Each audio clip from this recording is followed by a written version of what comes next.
Hello and welcome back. Pull the blanket up a bit if you need to. Get comfortable wherever you are. Tonight we're going back to Quahog, Rhode Island. Back to the Yellow House on Spooner Street, to the Griffin family, to 25 years of a show that has absolutely no business being as interesting as it turns out to be when you actually start paying attention to it. Family Guy has been on the air since January 31st, 1999. It premiered right after Super Bowl 43, which, if you're keeping track, means it has been running for longer than some of the people currently watching it have been alive. Seth MacFarlane was 25 years old when the show first aired. He's 50 now. The show has literally been on the air for as long as he had been alive when he made it. I find that quite staggering, actually. There's something about that particular kind of symmetry that makes the whole enterprise feel enormous in a way that just listing episode counts doesn't quite capture. And the episode counts are already pretty enormous on their own. As of the season 24 premiere in 2024, Family Guy reached its 450th episode. That's 450 individual stories about a dumb man in Rhode Island and his quietly strange family. For context, that's more episodes than Seinfeld, Cheers, The X-Files, and Breaking Bad combined, which says something about either the show's remarkable longevity or the very specific appetite the viewing public has for Peter Griffin falling down and holding his knee. Probably both. But here's the thing about a show that runs for that long. It accumulates texture, whether it means to or not. 25 years of episodes, hundreds of recurring characters, one cancellation, one resurrection, a shift from standard definition to high definition, several creative reinventions, and a few periods where it seemed to genuinely have run out of road before surprising everyone and finding another gear. Through all of that, fans have been watching, really watching, pausing on background details, rewinding dialogue, writing essays, building theories. Family Guy has produced some of the most elaborate fan theories in animated television, and that's saying something given how much theoretical energy the internet has collectively directed at The Simpsons over the years. The difference is that Simpsons theories tend to be grand and slightly melancholy. The show as a document of American cultural decline, Homer's fantasy, Bart in a coma, that sort of thing. Family Guy theories tend to be stranger and more specific. They drill into individual characters. They find patterns in the writing that look accidental until you realise they've been consistent across 15 seasons. They build cases. Most of those theories are speculation. Interesting, creative, occasionally quite brilliant speculation, but speculation all the same. What if the whole show takes place inside Stewie's perception? Fun to read about at midnight. Nothing the show ever confirmed. We've done plenty of those videos on this channel, and there's more of that coming, I promise. Tonight is different. Every theory in this video is either confirmed on screen by the show itself, formally acknowledged by Seth MacFarlane or the writing team in interviews, or both. These are the ones where fans spent months or years building the case, laying out the evidence, arguing the corners, and then the show turned around and said essentially, yes, actually, you got that right. There are 11 of them. They cover almost every major character. Stewie, Meg, Peter, Brian, Quagmire. They touch on the show's structure, its relationship with time, its connection to American Dad, and the precise, metaphysical status of the universe itself.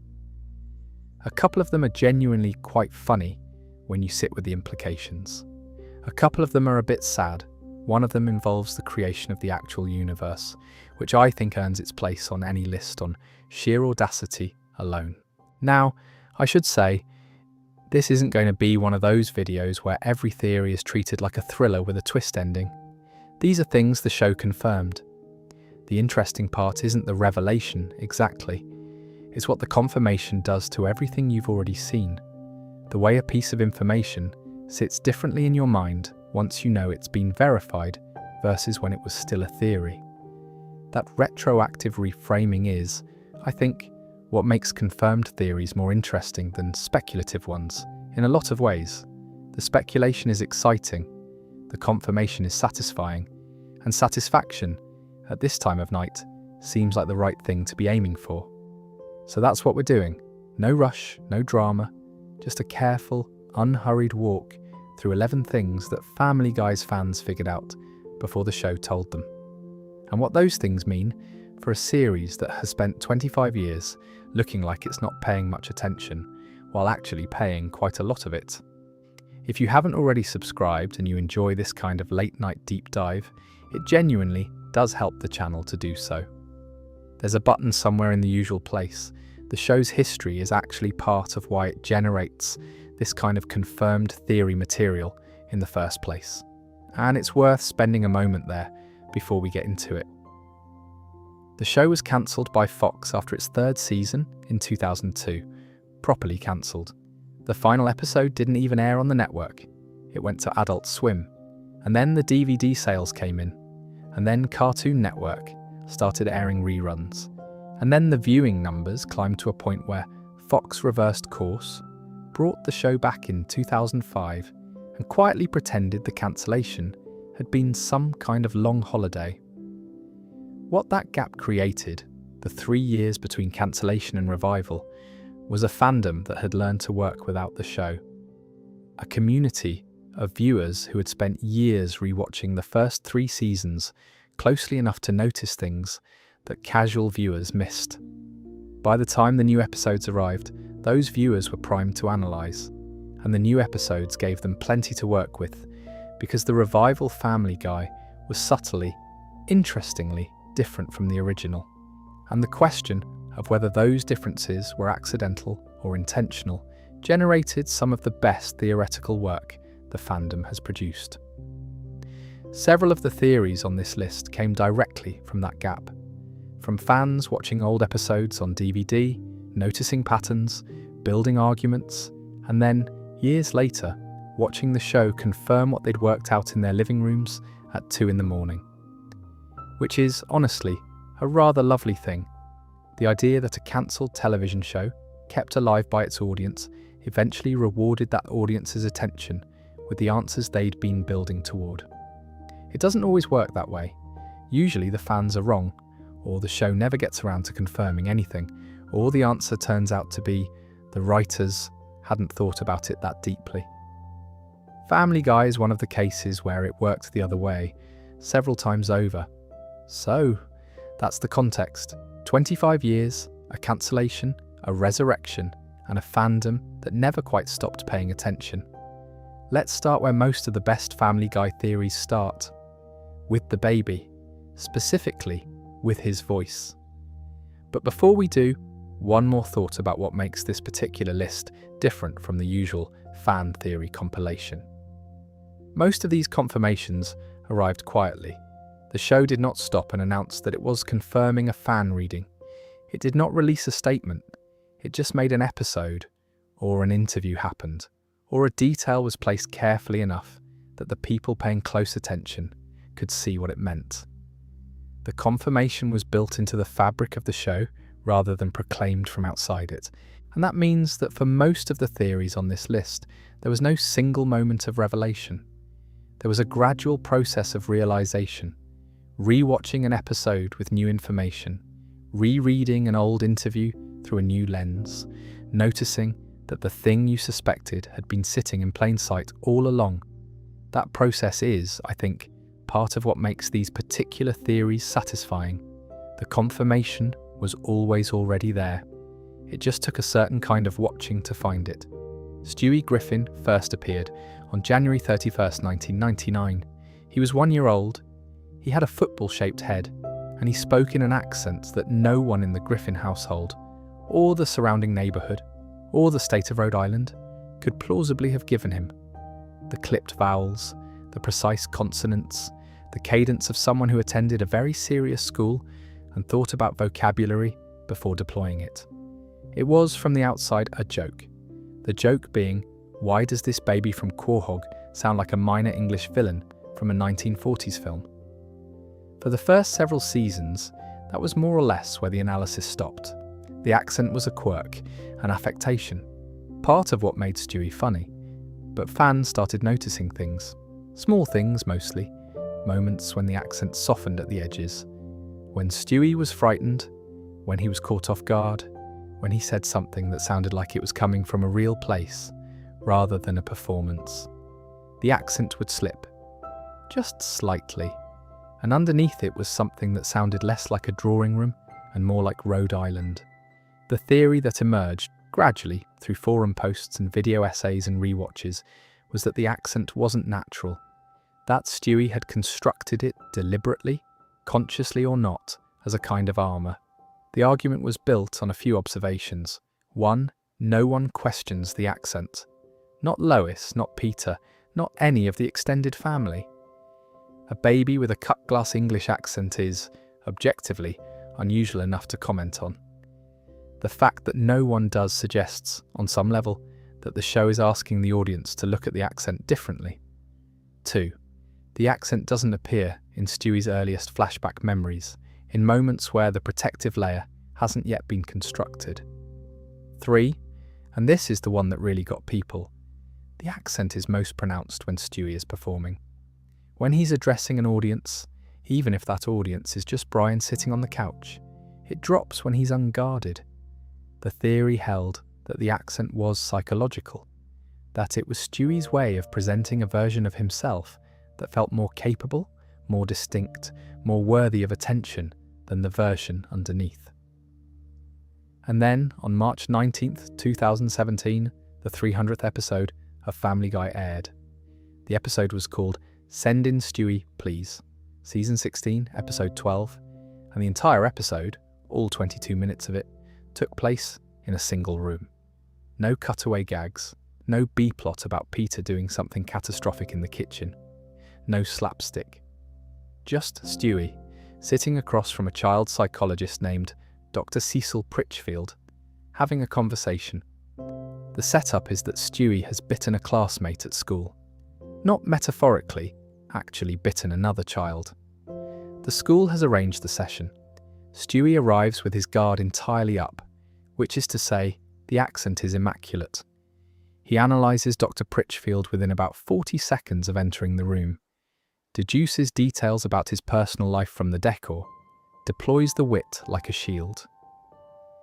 The therapist waits him out, and over the course of the episode, things start to come down. Not dramatically. This isn't a breakdown, and it wouldn't be right for the sleep register to oversell it as one. It's more like a slow exhale. Stewie runs out of material. Dr. Pritchfield keeps not reacting. And eventually, Stewie admits things. He admits that he bites children because he doesn't know how to connect with them. That social situations make him anxious in a way he doesn't have language for. That he is, under all of it, quite lonely. And then, and this is the confirmation, he talks about the accent. Not directly, not in those terms, but the show makes it explicit. The voice, the persona, the whole construction of Stewie as supervillain is something he invented. It's a coat of armour, something he put on at a very young age because the version of himself without it didn't feel like enough. Seth MacFarlane has since confirmed in interviews that this episode was designed to be the definitive statement on who Stewie actually is. The accent is a choice, an unconscious one probably. A 1-year-old doesn't sit down and decide to be British, but a choice nonetheless. Something that grew out of a child's need to feel special in a house where no one was really looking at him.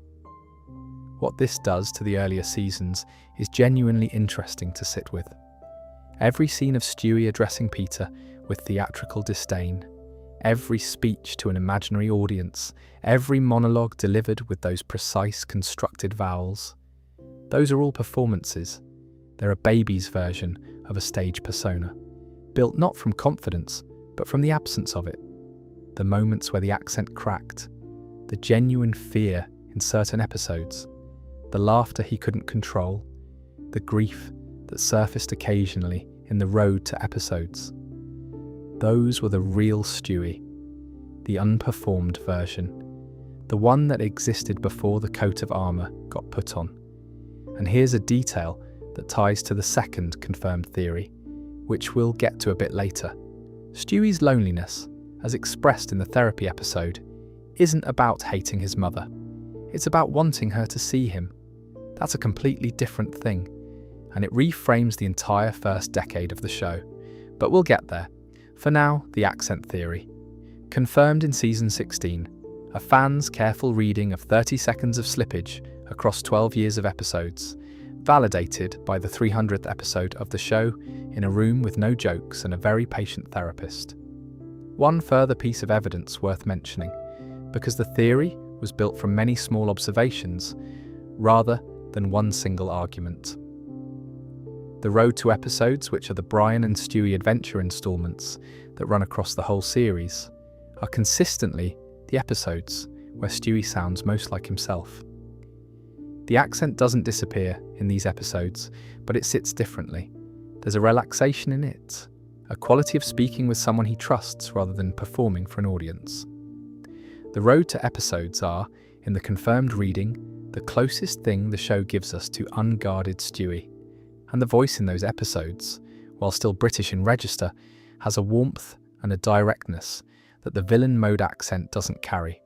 Brian is, in this reading, the only person in Stewie's life with whom the performance partially comes down.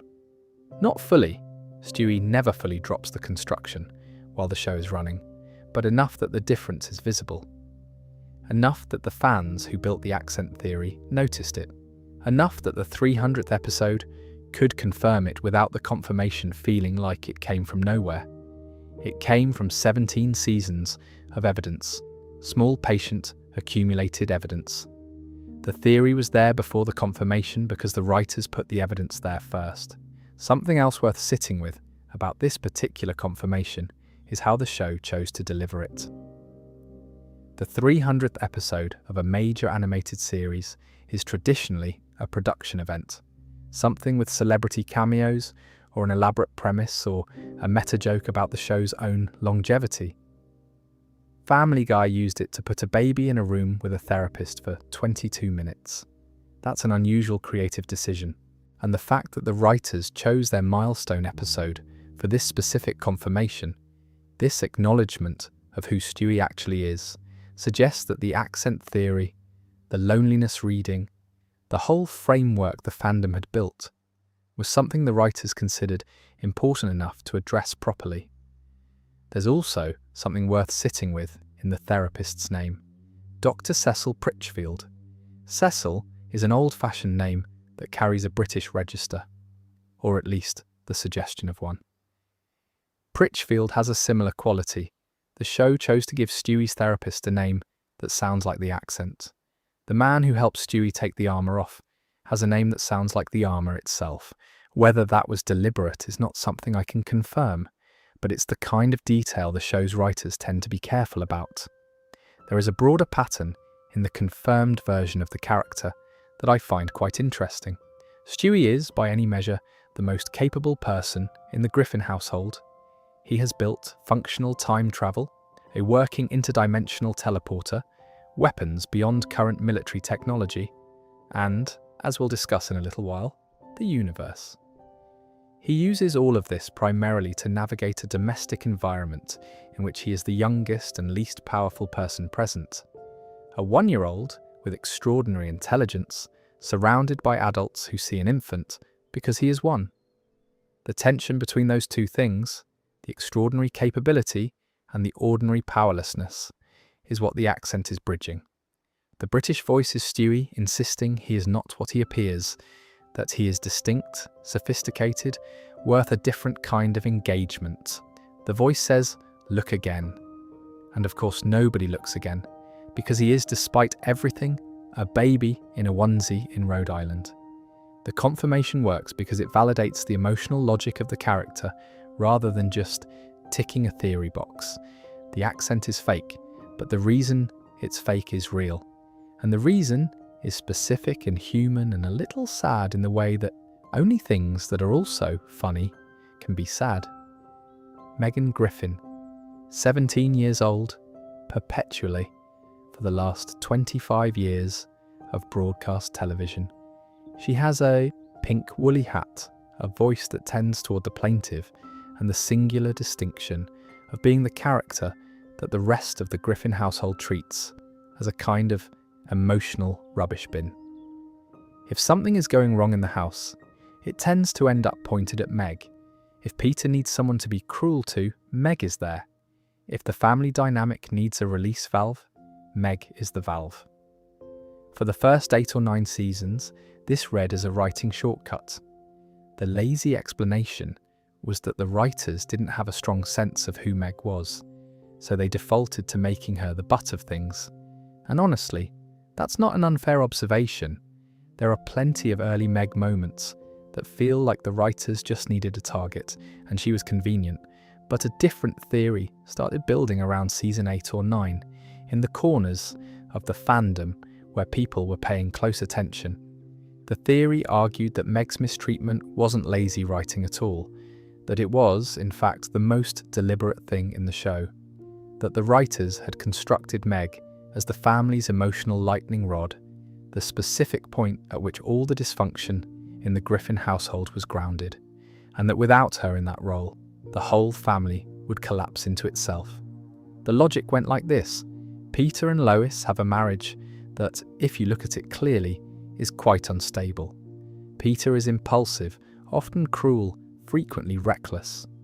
Lois is patient to a degree that, under pressure, tips over into something darker.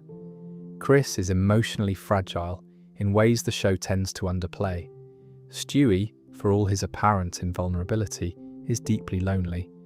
The family is a system full of pressure with nowhere to go. Meg is where the pressure goes. She absorbs the tension that would otherwise build between Peter and Lois. She provides a target that redirects Peter's worst impulses away from his marriage. She is, in an almost structural sense, load-bearing. The theory's most interesting version added one more layer. Meg knows.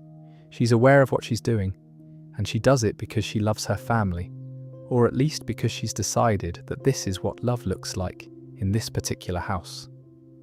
The confirmation came on November 13th, 2011, Season 10, Episode 2, an episode called Seahorse Seashell Party. The setup is a severe hurricane, the kind of storm that keeps everyone inside, cuts the power, and removes every distraction the Griffin family normally uses to avoid being in the same room. Stuck together, stripped of the usual buffers, the family begins to unravel. It starts with small irritations and escalates, in the way that families sealed in during storms tend to, into something more honest and more painful. And Meg breaks. She has had enough. She turns to her family and tells each of them, with remarkable clarity, exactly what she thinks of them. She tells Peter he's a fat, drunk, lazy man who has never been a father in any meaningful sense. She tells Lois that she's a cold, controlling woman who has spent years taking her own frustrations out on the nearest available target. She tells Chris that his casual cruelty toward her is something he learned and something he can unlearn if he ever chooses to. It's a scene that doesn't quite fit the register of the show around it. It's too specific, too articulate, too unambiguously correct. The audience feels the truth of it. And then Brian, not Peter, not Lois, but Brian, the family member most capable of seeing things clearly, takes Meg aside. He tells her she was right about everything. Every point she made was accurate, and then he tells her that she needs to take it back. He explains the mechanics of the family to her, the way the tension in the house has to go somewhere, the way the Griffins function, because there is a point at which everything difficult gets deposited, and Meg is that point. If she removes herself from that role, if she forces the family to hold all of its dysfunction without a place to put it, the structure fails. Brian calls her the strongest person in the family. Meg understands. She goes back and apologizes to each of them. She resumes the role, the family exhales, the storm passes, and the theory, the one that had been building for years, was confirmed. Not speculated, not hinted at, confirmed. The show put it in Brian's mouth and attached Meg's name to it. There's something about that confirmation that I find rather affecting, actually, because it changes the register of every Meg scene that comes before it. Every time Peter is cruel to her, every time Lois fails to defend her, every time Chris follows his father's lead and piles on. Those moments after Seahorse Seashell Party are not comedic shorthand.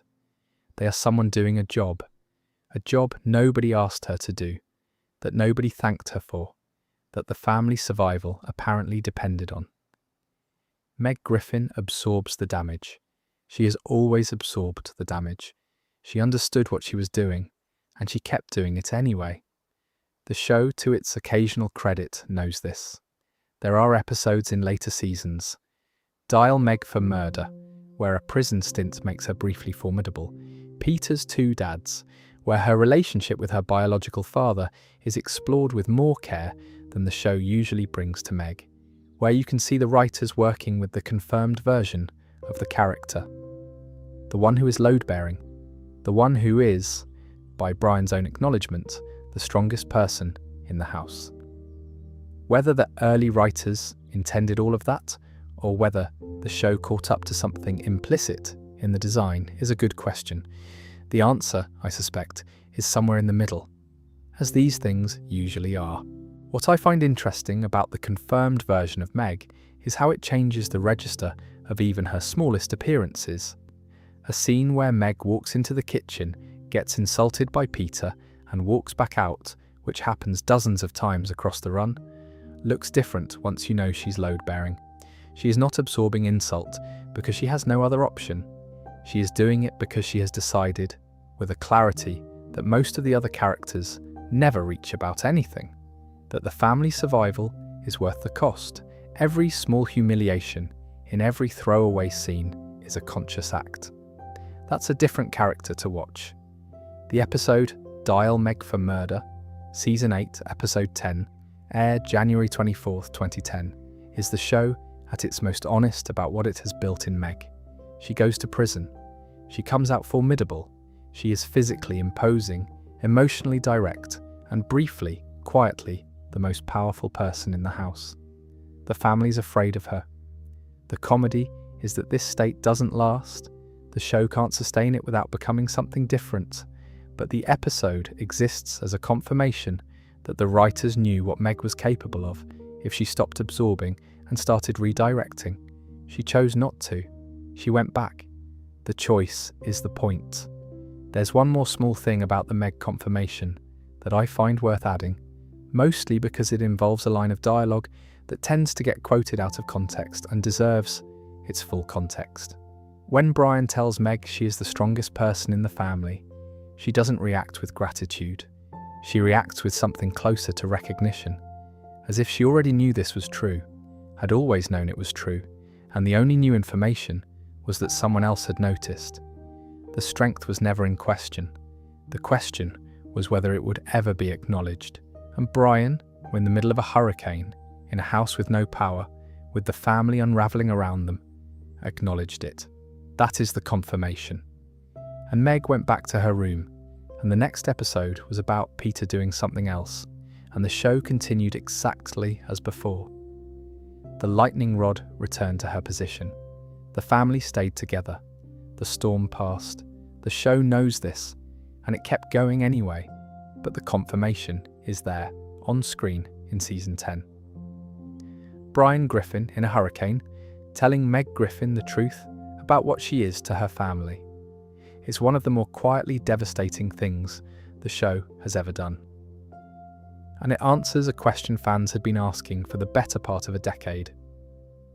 There's a connected detail that I find worth adding here, since it deepens the confirmed theory rather than just restating it.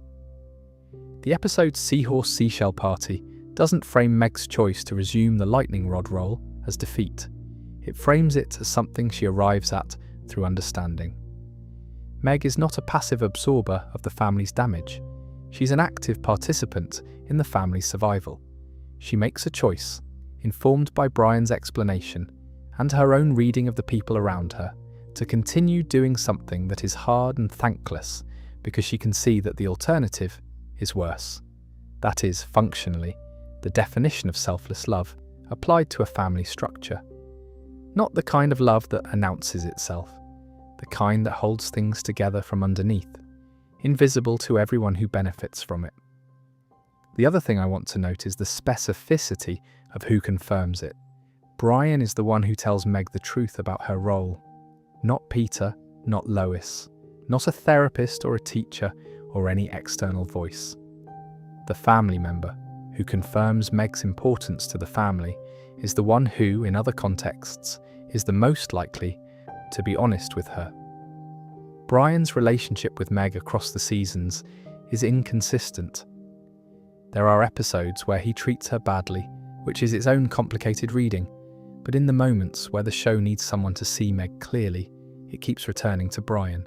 Given the confirmed author avatar reading that Brian is Seth MacFarlane, there is a version of this where the show's creator is choosing to see one of his most overlooked characters clearly, and choosing to put that clarity in the mouth of the character he uses to speak for himself. The creator of the show through the character who represents him, telling the character who has been the show's most consistent punching bag that she is the strongest person in it. Whether that reads as generous or as a specific kind of guilt is worth sitting with. Possibly it's both. Usually, these things are both. Here's one that tends to get dismissed quite quickly when you bring it up, because the obvious response is, of course Peter is stupid, that's the joke. He's the bumbling sitcom father. He's Homer Simpson, but louder and from New England. The stupidity is the comedic engine. And fair enough, that's not wrong. But the fan theory that started circulating around season 10 or 11 argued that the show was doing something more specific than comedy. That Peter's behaviour, taken seriously and held up against clinical descriptions, matched a pattern. That the way he processed, or failed to process, information was too consistent to be random slapstick. That what looked like a lazy joke about a dumb man was actually a fairly careful portrait of something real. The theory proposed that Peter Griffin had a genuine intellectual disability. Not severe, not the kind that would prevent him from holding conversations or navigating the world.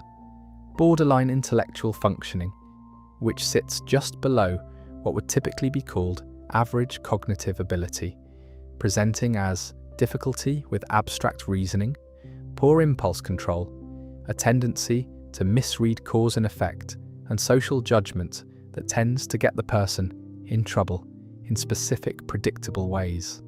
If you look at Peter's failures across the seasons, not the spectacular cutaway gag failures, but the quieter ones, the moments where he genuinely doesn't understand why something he did had a particular consequence. They follow a pattern, a consistent, recognizable, non-comedic pattern. The other piece of the theory was emotional, because Peter, when you watch him closely, is not emotionally absent.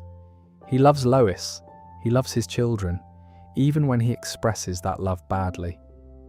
There are moments of genuine warmth scattered through even the worst of his behaviour. The disconnect between the warmth he feels and the damage he does is not the disconnect of a malicious person.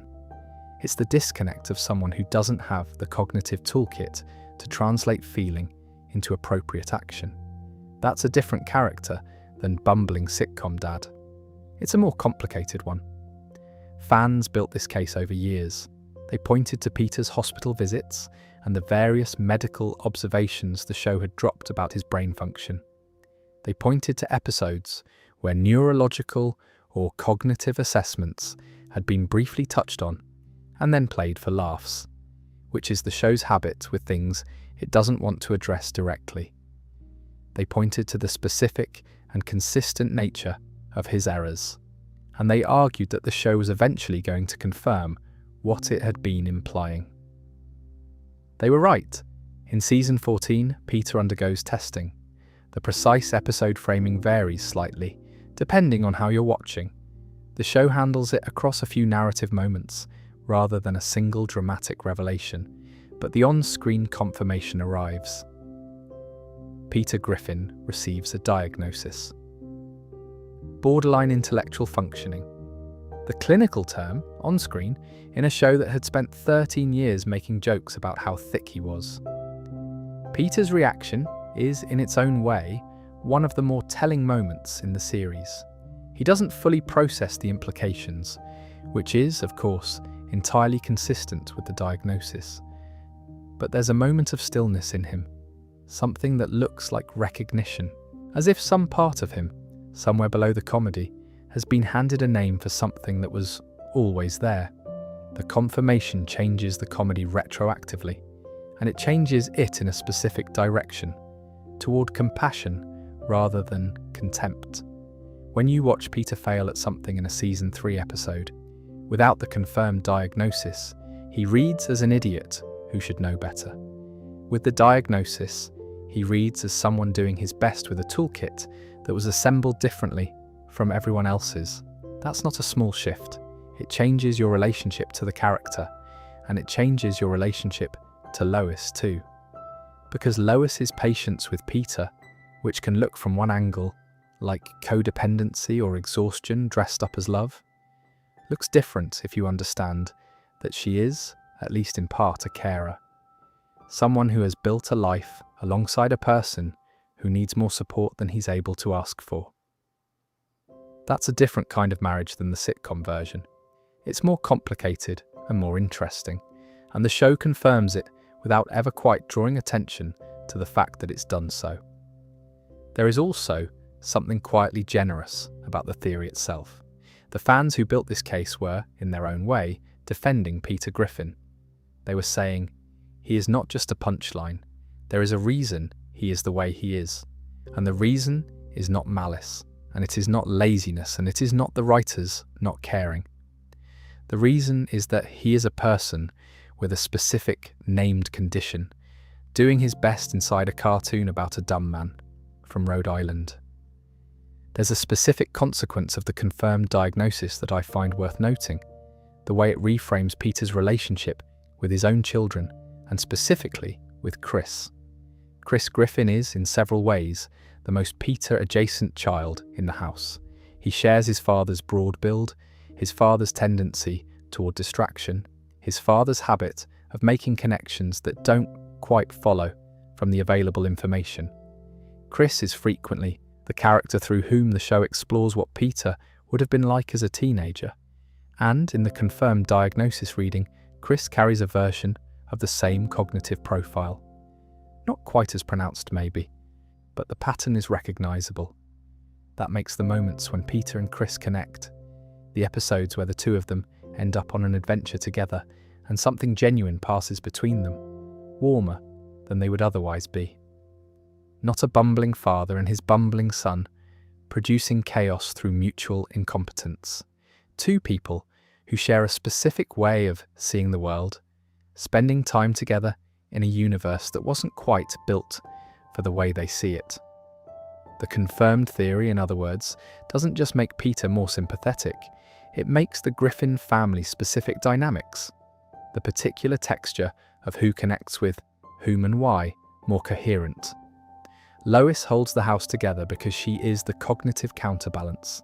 Meg is the emotional lightning rod. Stewie is operating at a level nobody else can access.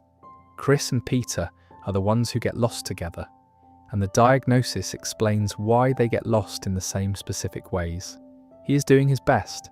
It just sometimes looks like holding a live grenade and being confused about the noise. There's one more layer to the confirmed theory that I want to spend a little time with. The theory, when it was circulating, often pointed to a specific set of episodes where Peter's cognitive pattern was most visible. Not in the big comedy moments, but in the smaller ones.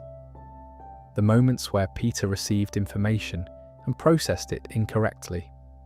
Not randomly, not in the way a writer who just needed a dumb character to do a dumb thing would write it, but in consistent, recognizable ways. He would miss inference. He would take things literally when context made the figurative meaning clear. He would attribute outcomes to the wrong causes. The consistency is important. A character written as generically stupid varies randomly.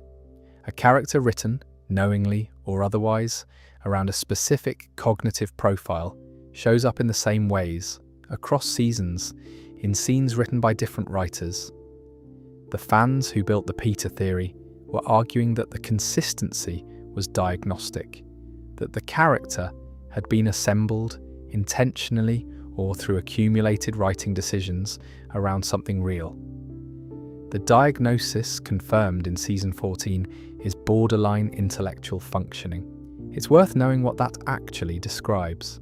Briefly, it sits in the range between average cognitive ability and what would traditionally be classified as intellectual disability. People with borderline intellectual functioning can hold conversations, maintain relationships, hold jobs, and navigate daily life. They find abstract reasoning more difficult. They can struggle with cause and effect, with sequential planning, with understanding consequences that require projecting more than a few steps ahead. Their social judgment tends toward the concrete. Peter Griffin, across 25 years, hits almost every point on that list, consistently.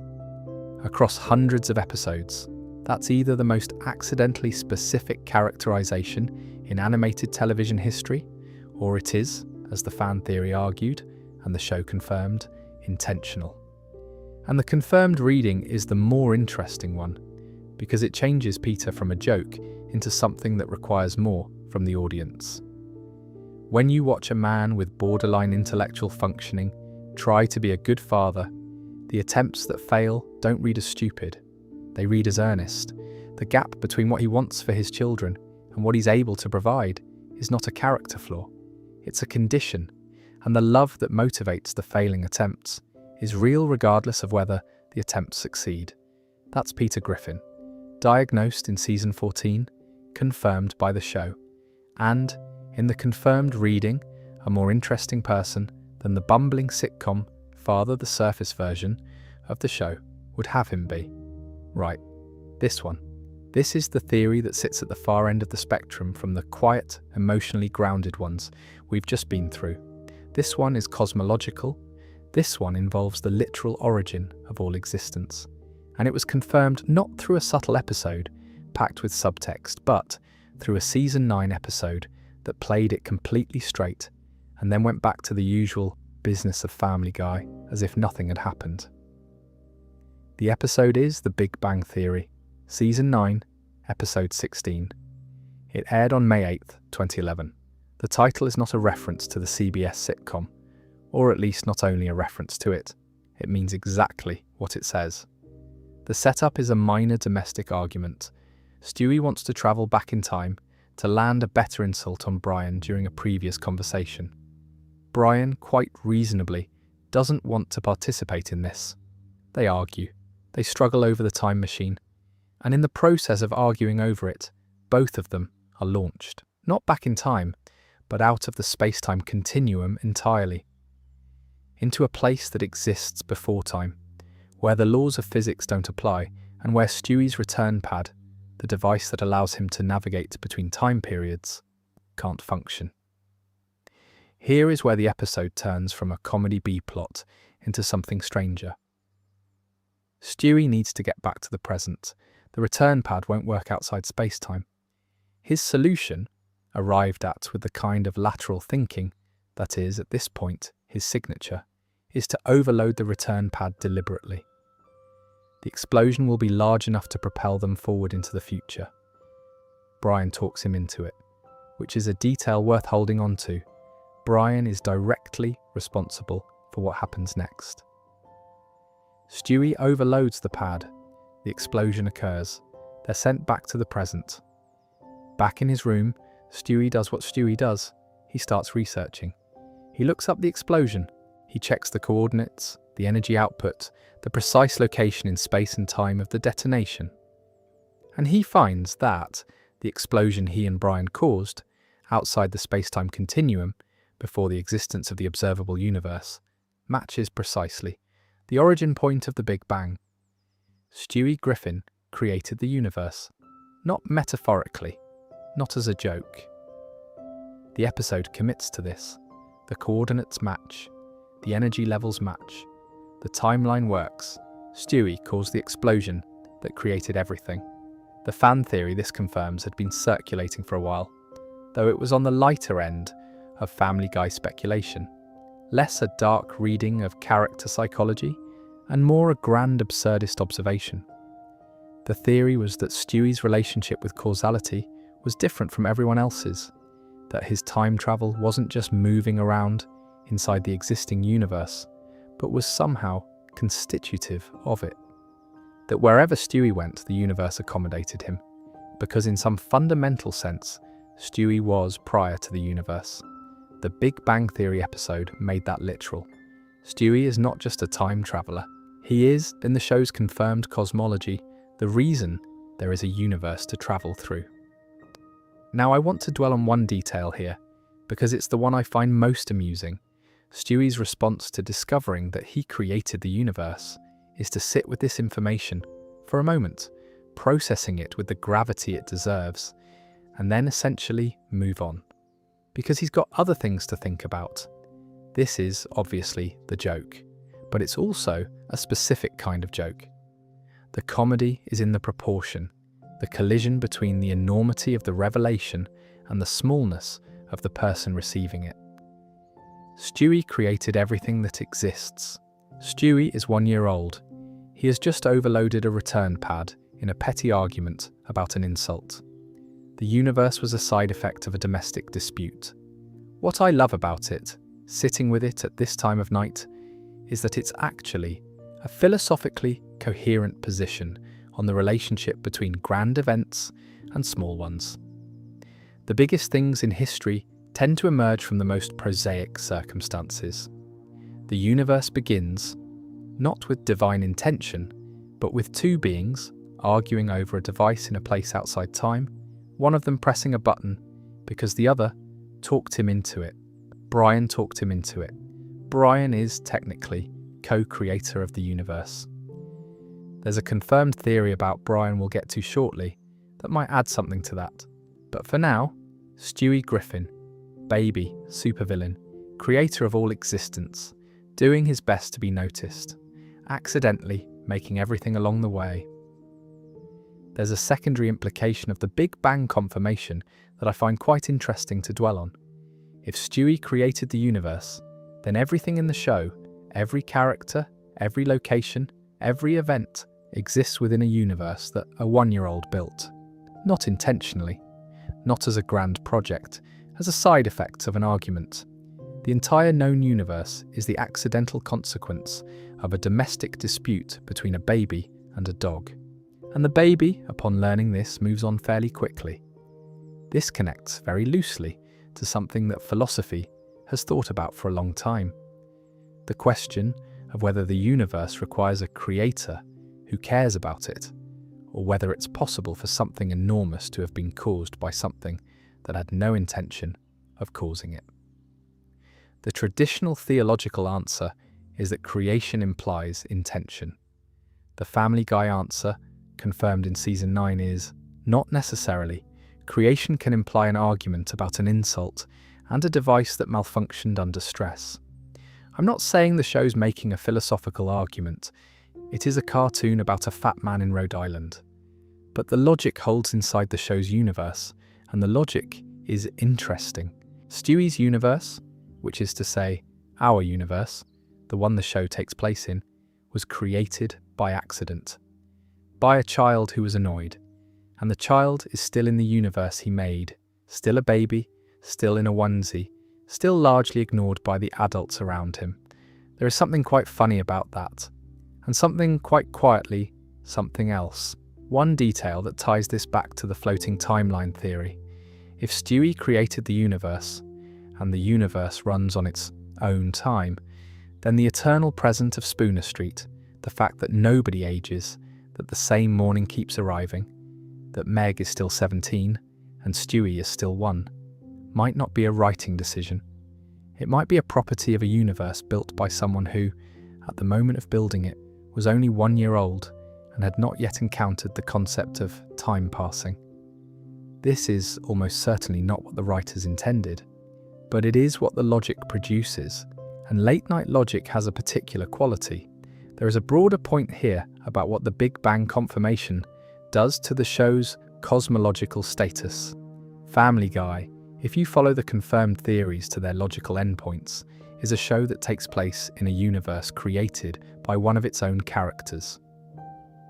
Which means that every character in the show, Peter, Lois, Meg, Chris, Brian, Quagmire, Joe, Cleveland, all of Quahog, all of Rhode Island, all of the fictional United States in which the show is set, exists because Stewie and Brian got into an argument about an insult and a return pad malfunctioned.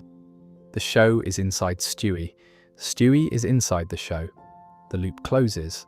That is a piece of cosmological architecture that very few pieces of fiction achieve accidentally. Most shows that reach this level of self-referential depth are doing it deliberately, with considerable effort as a stated creative goal. Family Guy achieved it through a Brian and Stewie comedy episode that also functions as a parody of a CBS sitcom title.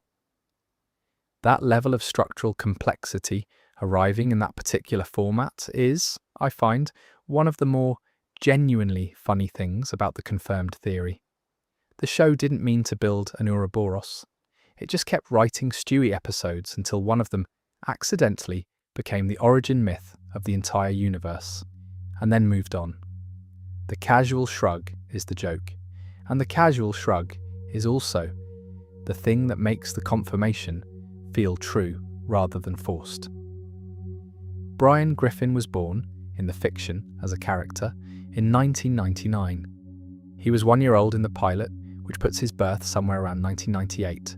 He is a golden Labrador who reads, drinks martinis, writes novels, has romantic feelings for human women, votes in elections, holds political opinions that he articulates with more confidence than skill, and speaks in the natural, unaffected voice of Seth MacFarlane talking normally. That last detail is where the theory begins. Every other major character in the Griffin family is performed. Peter has a specific, constructed accent, a thick New England register that MacFarlane builds from his own voice but shapes into something distinct. Lois is Alex Borstein, doing a Long Island inflection. Stewie's voice, as we've now discussed at some length, is an invention, but Brian sounds like Seth MacFarlane sitting in a room, speaking his mind. No construction, no performance, just the voice. The theory that Brian is MacFarlane's author avatar, a self-insert character through whom the show's creator expresses his own views and processes his own anxieties, started early and spread fast. And what made it more than just a clever observation is the accumulation of specific parallels that built up over the seasons. Brian's politics align closely with MacFarlane's publicly stated positions. Brian's creative frustrations, the novel that takes years to finish, the screenplay that goes nowhere, the sense of being a serious person trapped in a role the world refuses to take seriously, mirror what MacFarlane has said in interviews about his relationship to Family Guy.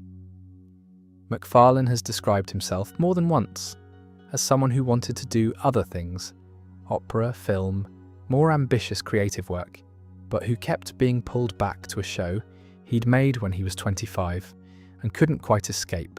Brian keeps trying to leave Quahog. He keeps coming back. There are other parallels.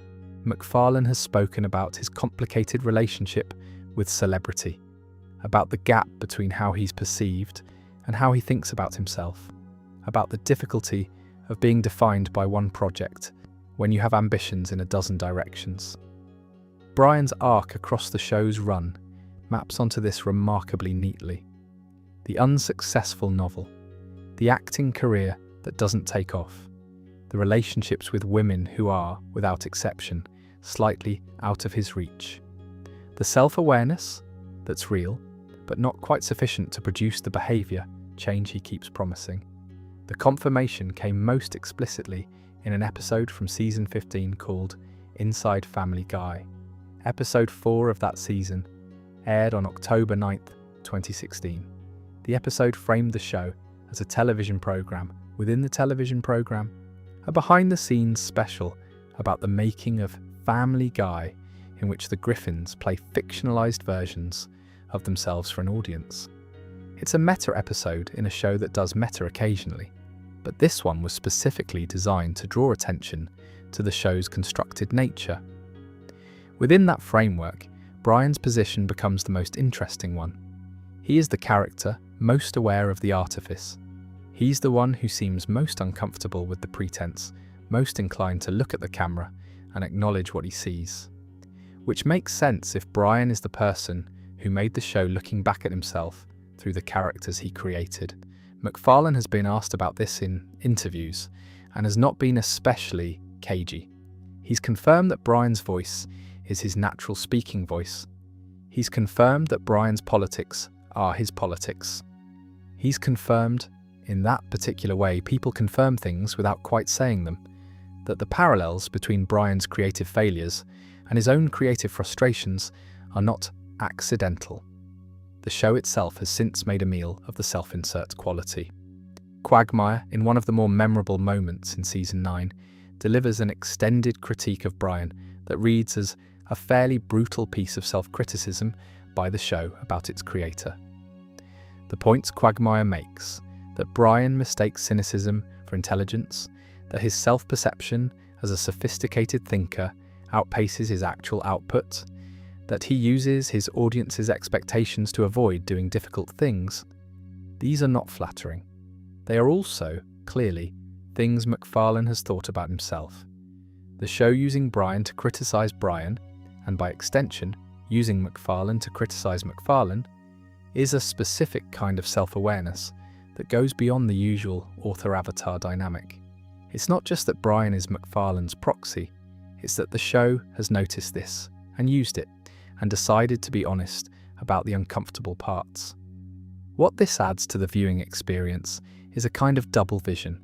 Every Brian scene becomes, simultaneously, a scene about a dog and a scene about the person who made the show.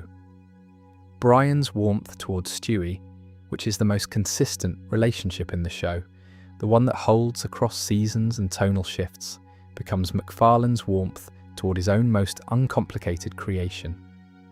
The relationship between the creator and the thing he loves most that he made, expressed through a Labrador and a baby with a time machine.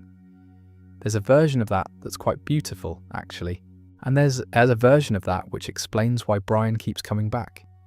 Every time he tries to leave Quahog, every time he gets close to being the writer or the actor or the man he thinks he is, something pulls him home. Because you can't really leave the thing you made, it's always there, it's the place you live. There's a specific episode that the author-avatar confirmation makes significantly more interesting once you know what you're looking at.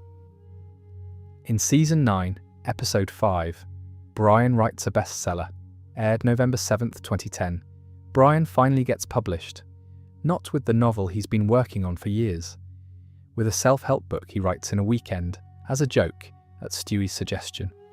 The book becomes a sensation. Brian goes on a media tour. He is celebrated, and he handles it terribly. He becomes insufferable. He starts to believe the acclaim is recognition of the thing he's always thought he was. The sophisticated, intelligent voice that the people around him have been failing to appreciate. He uses the success to be cruel to the people who supported him during the years when he wasn't successful. The episode is a comedy, and it plays as one. But in the author-avatar reading, it's MacFarlane writing himself a very specific kind of cautionary note, a version of himself getting what he thought he wanted, and discovering that it sat differently than expected, that the validation didn't solve the underlying thing, that the man who felt underestimated, finally being told he was right, used the confirmation to become exactly the kind of person who deserved to be underestimated. MacFarlane, in various interviews across the years, has been more self-critical than his public image suggests. He's spoken about the tension between commercial success and creative satisfaction, about the way Family Guy's popularity has at times felt like a ceiling rather than a floor, a success so specific that it's hard to be anything other than the person who made it. Brian's bestseller arc is that tension, dramatized through a golden Labrador in a book tour blazer. That's not an accident. That's a confirmed author avatar being used by his creator to say something true. The Quagmire critique scene from Season 9 deserves a bit more attention, actually, because it is genuinely one of the stranger things the show has done. The episode is Jerome is the New Black, Season 8, Episode 6, aired November 8th, 2009, and the scene in question has Quagmire, who has always disliked Brian, finally articulating why. He tells Brian, in more detail and with more specificity than anyone has managed before or since, exactly what is wrong with him.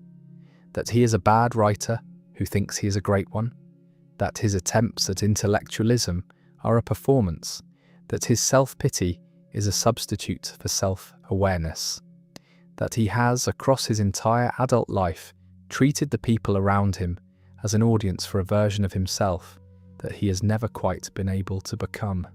It lands on Brian and on the audience because it's accurate, and because it's accurate, it reads as MacFarlane writing his own most unflattering character assessment into the mouth of another character and putting it on screen. He used his author avatar to deliver a critique of his author avatar, which is either an act of remarkable self-awareness or an extremely elaborate form of the same performance the critique describes.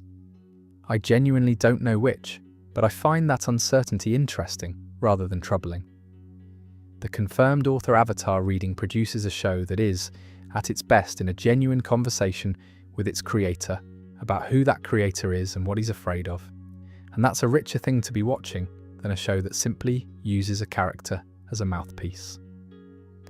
American Dad premiered on February 6, 2005, also created by Seth MacFarlane, also animated by the same studio, also featuring MacFarlane's voice in a lead role, this time as Stan Smith, a CIA agent in Langley Falls, Virginia, who lives with his wife, 2 children, an alien lodger named Roger, and a German-speaking goldfish named Klaus, whose brain was transplanted into the fish's body by the CIA.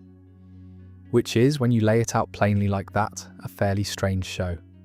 The two shows share an animation style, share several voice actors, share a general sensibility about American family life, and exist in what appear, from a surface-level reading, to be more or less the same fictional world. For a while, the natural assumption was that they occupied the same universe, that you could, in principle, draw a map connecting Quahog and Langley Falls, and it would work. The fan theory that emerged was different from that, and more interesting. The theory argued that Family Guy and American Dad don't exist in the same universe. Rather, Family Guy exists as a television program inside American Dad's universe. The Griffins aren't real people in the American Dad world. They're fictional characters on a show that the American Dad characters watch. The evidence for this is on-screen and specific. Stan Smith, in at least one American Dad episode, refers to Brian Griffin as his favourite fictional dog. Not his favourite dog, his favourite fictional dog. The word fictional is doing quite a lot of work there. Stan is treating Brian as a character he watches on television, which means from Stan's perspective, Brian exists on a screen, not in a world. Roger the alien, who is, if anything, more culturally omnivorous than Stan, dresses as Stewie Griffin for Halloween in a later episode. Halloween costumes are, by definition, representations of things that exist at a remove from reality. Fictional characters, cultural figures, archetypes. Roger dressing as Stewie treats Stewie as a costume rather than a person. Steve Smith, Stan's teenage son, is shown in at least one episode watching Family Guy on television. Watching it the way you or I watch a show, as an audience member reacting to characters on a screen. He imitates a moment from the show. He is a viewer of Family Guy in the way that we are viewers of American Dad. Now, taken individually, these could each be argued as jokes. MacFarlane making self-referential gags across his own shows, the kind of inter-program wink that television writers do when they're in a playful mood. I don't doubt that some of it started that way, but the accumulation creates a structure, and that structure has a specific implication. The world of American Dad is a world where Family Guy is a television program that people watch, which means the Griffins in that cosmology, are not real people. They are fictional characters nested inside a fictional universe, a show within a show. This connects rather neatly to Inside Family Guy, the season 15 meta-episode that framed the Griffins as performers playing versions of themselves. If Family Guy is a show within American Dad's universe, then Inside Family Guy was the Griffins being slightly self-aware about their own fictional status, which is a specific kind of ontological spiral that I find quite enjoyable to turn over at this time of night. There are competing versions of this theory. Some fans argue the reverse, that American Dad exists as a show inside Family Guy's universe. Both shows have done things that could be read as supporting this direction. The cross-show references work in multiple ways, and MacFarlane has never quite closed the door on either reading. But the specific on-screen evidence, Stan calling Brian his favourite fictional dog, Steve watching the show, Roger wearing the costume, points more strongly in one direction. Family Guy is the programme. American Dad is the world in which it airs. What this does, if you accept it, is give the show's internal inconsistencies a home. Family Guy has never been especially careful about continuity. Characters remember things they shouldn't and forget things they should. The timeline is elastic. The rules of the universe shift between episodes. If the show is a television programme within another fiction, those inconsistencies have an explanation. They're the inconsistencies of a production. Episodes being written by different writers. Tonal shifts between seasons. The kind of drift that happens when a show runs for 25 years and the people making it change. It doesn't make Family Guy worse, it makes it a specific kind of artifact. A show about a family, made by characters, being watched by other characters, inside a universe where all of these layers of fiction coexist. Which is quite a strange thing to be, and rather interesting for it. One thing the confirmed show within a show reading does that I want to dwell on is what it does to the fourth wall breaks. Family Guy breaks the fourth wall with some regularity. Peter looks at the camera. Stewie addresses the audience. Brian makes a comment that acknowledges the existence of the episode itself as a produced thing. These moments have always been played as jokes, as metagags, as the show being clever about its own format. In the American Dad reading, they are something slightly different. They're a television programme, being aware that it's a television programme. The characters breaking the fourth wall aren't looking at us, the real audience. They're looking at the characters in American Dad who are watching them. The fourth wall they're breaking is the screen of the Smiths' television. That's a recursive structure that, if you let it, keeps extending. Because we're watching American Dad on our televisions, which means we are the audience watching the show within the show. And somewhere in there, presumably, there's another layer, another universe in which American Dad is a television programme being watched by someone else. Stewie, given that he created the universe, presumably has views on this. The other thing worth noting is that the confirmed reading, Family Guy, as a TV show within American Dad's world, solves a problem that the show within a show reading always creates. The problem is, if the Griffins are characters in a fictional programme, do they have interiority? Do they have genuine experiences, genuine relationships, genuine feelings? Or are they constructed representations of a family, performing family dynamics for an audience? The show has answered this, I think, through the episodes that feel most real. The therapy episode, Seahorse Seashell Party. The scene between Vinny and Stewie after Brian's death. Brian writes a bestseller. These are moments where the characters seem to have something happening inside them that exceeds the performance, that pushes past the fiction into something that, even knowing it's fiction, feels like it matters. A good television programme, even a fictional one within another fiction, can do that. The characters can be real enough to carry genuine moments even inside their constructed world. The Griffins are, in this reading, fictional enough to be on a TV show and real enough to have a hurricane episode that confirms their most important secret. Both things at once, which is, honestly, how all good characters work, no matter which layer of fiction they're in. There's one more thing the show within a show reading does that I want to mention, because it's the most quietly amusing implication. If Family Guy is a television program within American Dad's universe, then at some point someone pitched it.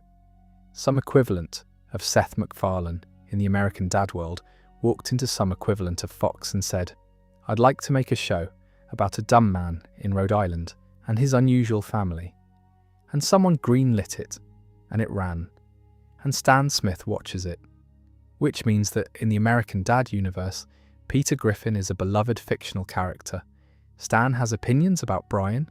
Roger dresses as Stewie for Halloween. The way people in our world dress as famous characters, they find compelling. The Griffins have, within the American Dad universe, achieved the cultural status that real-world fictional characters achieve. They are embedded in the culture, referenced without explanation, assumed to be known. There is something quite funny about Peter Griffin being culturally significant in any universe. He is, within his own universe, a fairly anonymous man from Quahog who works at a brewery and regularly causes moderate local disasters. In the American Dad universe, he's apparently iconic enough that a CIA director's alien lodger dresses as his youngest son for a Halloween party. Fame is strange that way. The characters who seem most unlikely to be remembered are sometimes the ones who last. And Family Guy has lasted, whatever universe it exists in. Family Guy debuted in 1999. Meg Griffin was 17 years old. She's still 17. This is 2026. Meg has been 17 for 27 years. Chris has been somewhere around 13 for the same stretch. Stewie has been 1 year old since before some of the show's current audience were born. Peter and Lois have maintained the general physical appearance of adults in their mid to late 30s throughout a period that has encompassed the final years of the Clinton administration, the whole of the Bush years, 2 terms of Obama, the Trump years, the Biden years, and into the present. They have watched 4 presidents and 1 pandemic through the same kitchen window on Spooner Street, and nothing has visibly changed. Meanwhile, the mobile phones have changed. The pop culture references update to the current year. The political jokes address the sitting administration.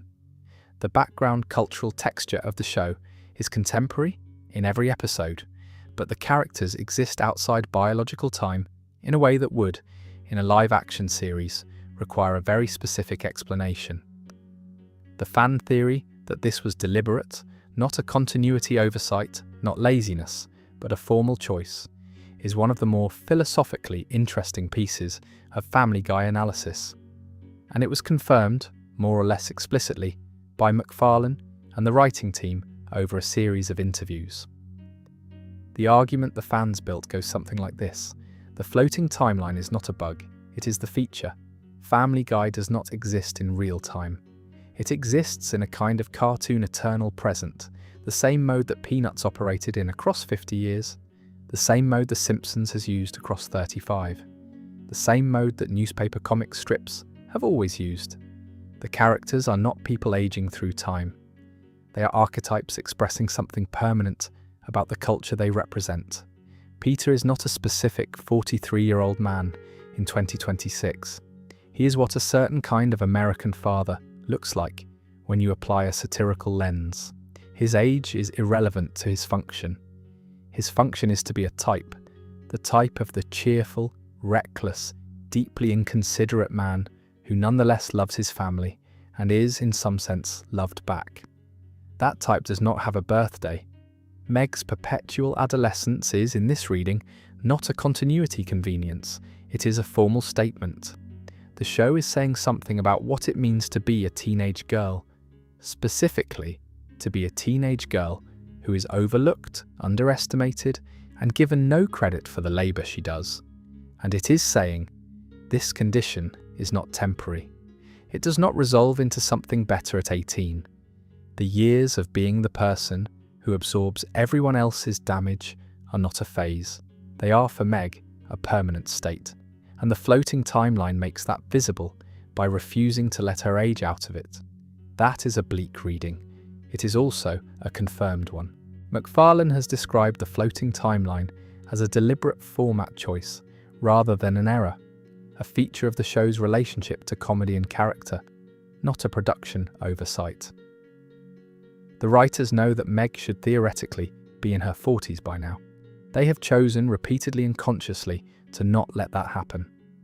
There is an episode, Season 10, Episode 5, called Back to the Pilot, aired November 13th, 2011, where Brian and Stewie travel back in time to the events of the first episode. They observe their 1999 selves. They comment explicitly on the difference in animation quality between Season 1 and Season 10, a direct acknowledgement that the show is aware of its own history and its own changes. The episode knows it is a show. The characters know they are in a show that has been on for a while. That self-awareness, built into an episode about time travel, is the floating timeline examined from the inside. Brian and Stewie look at their 1999 selves, and the question hangs in the air. Are these the same people? The show does not answer it directly, but the fact that it can hold the question, that it can send two characters back to their own pilot episode and have them observe themselves as younger, different, cruder versions, suggests that the show's relationship with its own continuity is more considered than a casual viewer might assume. And here's a detail that ties back to Theory 6, in a light way. If Family Guy is a television program within American Dad's universe, the floating timeline has another explanation available. Television programs don't age their characters in real time. They run for years, update their cultural references, and keep the characters static. The Griffins are frozen because they're characters on a show. Frozen at the ages they were cast. It's Turtles all the way down, is what I'm saying. MacFarlane confirmed the intentionality. The floating timeline is chosen. The eternal Spooner Street is a design decision. Meg is 17 because the show needs her to be 17. And if you watch long enough, that starts to feel less like a production constraint and more like a quiet, sustained piece of formal honesty about the nature of family life, about how the same dynamics repeat, season after season, year after year, and nobody in the middle of them notices that the time is passing. Here's a detail that I find particularly interesting when the confirmed floating timeline is placed next to the other theories on this list. Stewie created the universe. The universe he created includes Quahog, Rhode Island.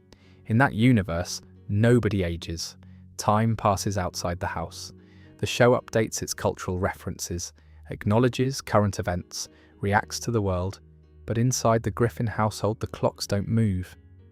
What does it mean that the creator of this specific universe is a 1-year-old? Is the frozen timeline a consequence of the universe being built by someone who had not yet experienced the passage of time? A universe made by an infant, still running on infant logic, in which the category of growing older hasn't quite loaded properly? I don't think the show intends this reading, but it's the reading that the confirmed theories produce when you put them together in the right order. The floating timeline also does something specific for the show's relationship to comedy. One of the things that makes comedy difficult to sustain across a long run is that characters tend to grow out of their situations. A bumbling dad eventually becomes less bumbling, or the audience notices that he's been bumbling for 30 years and starts to lose patience with him. A teenager who is perpetually awkward eventually stops being a teenager and becomes an adult, at which point the awkwardness needs a different register to be funny. Family Guy solved this problem by simply refusing to let time move in the conventional sense. Peter can remain bumbling indefinitely. Meg can remain a teenager indefinitely. The family dynamic can remain fundamentally the same while the cultural references around it update. It's a specific kind of formal solution, not elegant in the way that some storytelling solutions are elegant but effective. And the confirmation that it was chosen, not stumbled into, makes it more interesting than it would be as an accident. The Peanuts comparison that MacFarlane has used is worth dwelling on briefly. Charlie Brown was a mid-20th century comic strip character. He appeared for 50 years.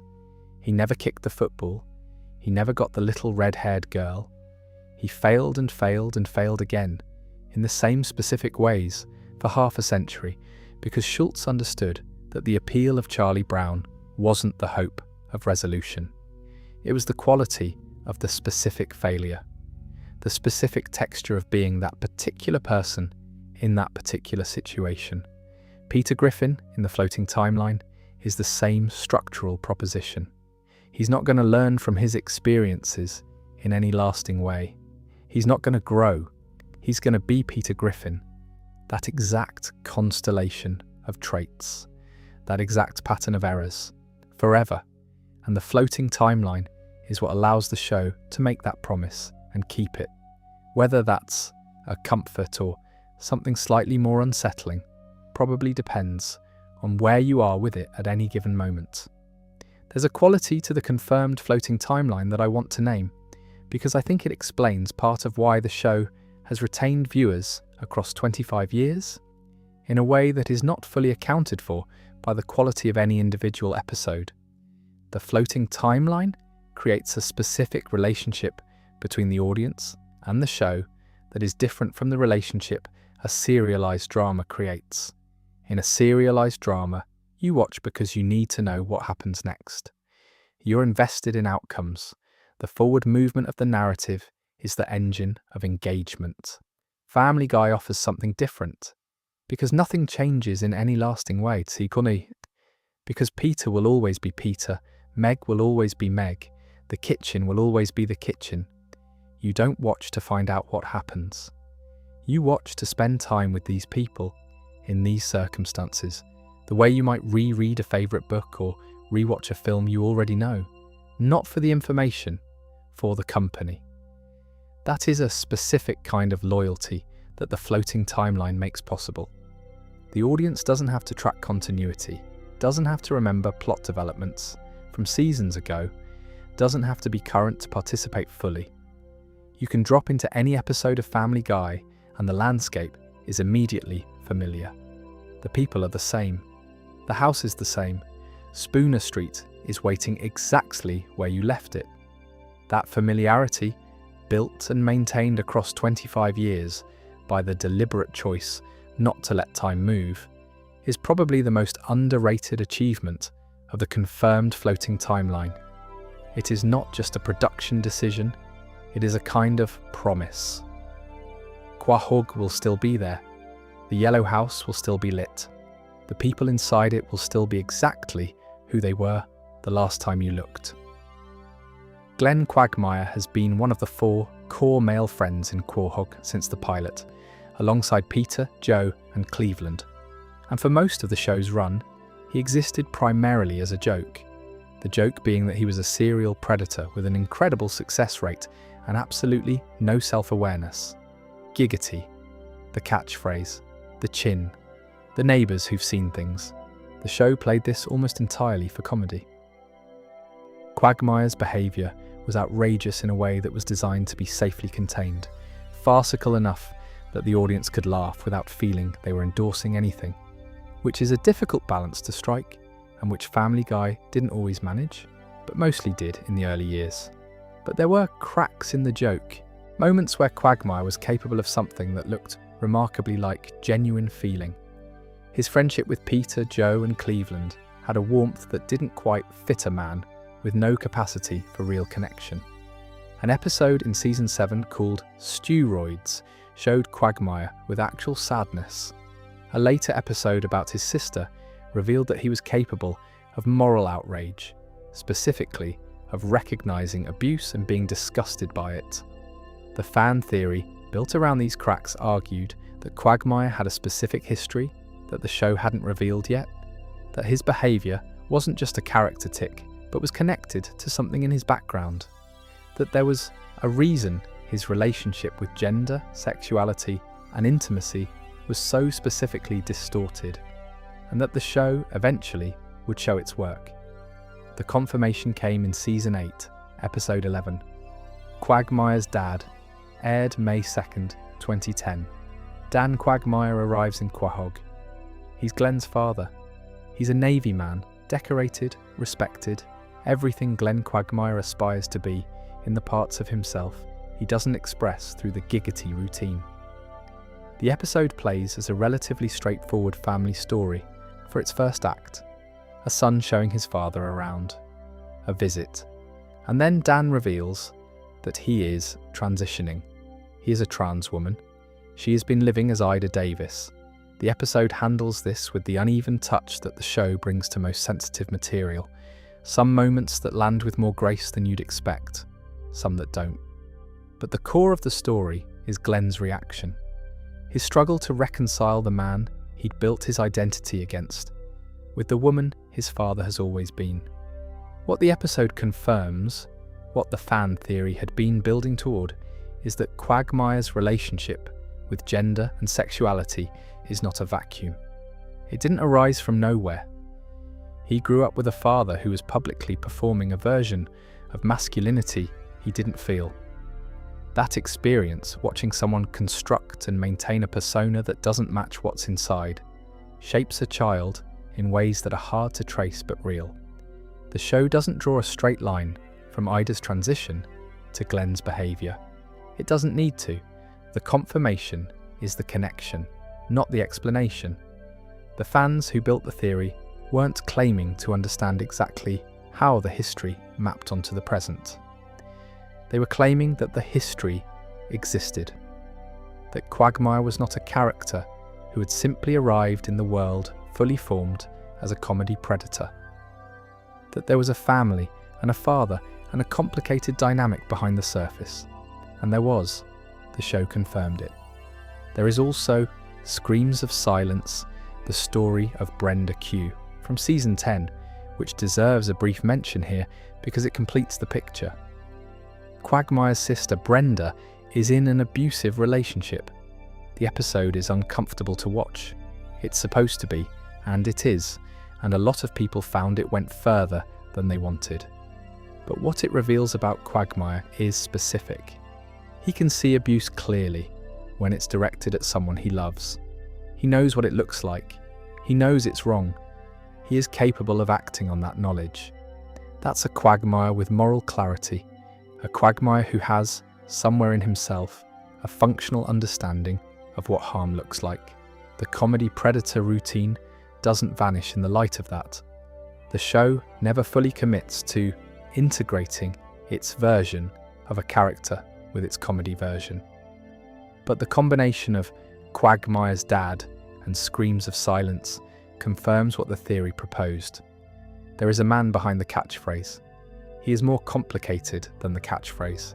His history is specific, and it shaped him. The giggity is still the giggity, but now you know what it's sitting on top of. The Quagmire's dad episode is worth spending a little more time with because it's one of the more carefully constructed episodes in the show's history, and the construction reveals something about how the show's writers were thinking about the character. The episode doesn't make Ida Davis a punchline, or at least it tries not to. There are moments that don't fully succeed in this, and the episode has been discussed in terms of how it handles the subject of trans identity with varying assessments, but the core choice, the structural choice, was to make Ida someone with dignity and history and a genuine relationship with her son, someone who had been carrying something for a very long time. The parallel between Ida's concealment and Stewie's accent, the persona built to manage a gap between interior truth and exterior presentation, is not one the show draws explicitly, but it's there if you're looking. And Glenn's reaction is the most important thing. His struggle with his father's transition is not played as a joke. It's played as a real response from a real person to something he didn't expect and doesn't immediately know how to hold. The episode gives him time. It doesn't demand that he resolve it within 22 minutes. He needs a period before he can see his father as Ida and not as the version of Dan Quagmire he grew up against. The fan theory had argued that there was a history. The episode confirmed there was one. And the history was specifically about a parent who had been living at a distance from their own truth, which is, when you frame it that way, exactly the kind of history that would leave a particular kind of mark on a child. I want to be careful here not to flatten the theory into a simple causation. Quagmire's father's gender identity explains Quagmire's behaviour. That's not quite what the theory was claiming, and it's not quite what the episode confirms.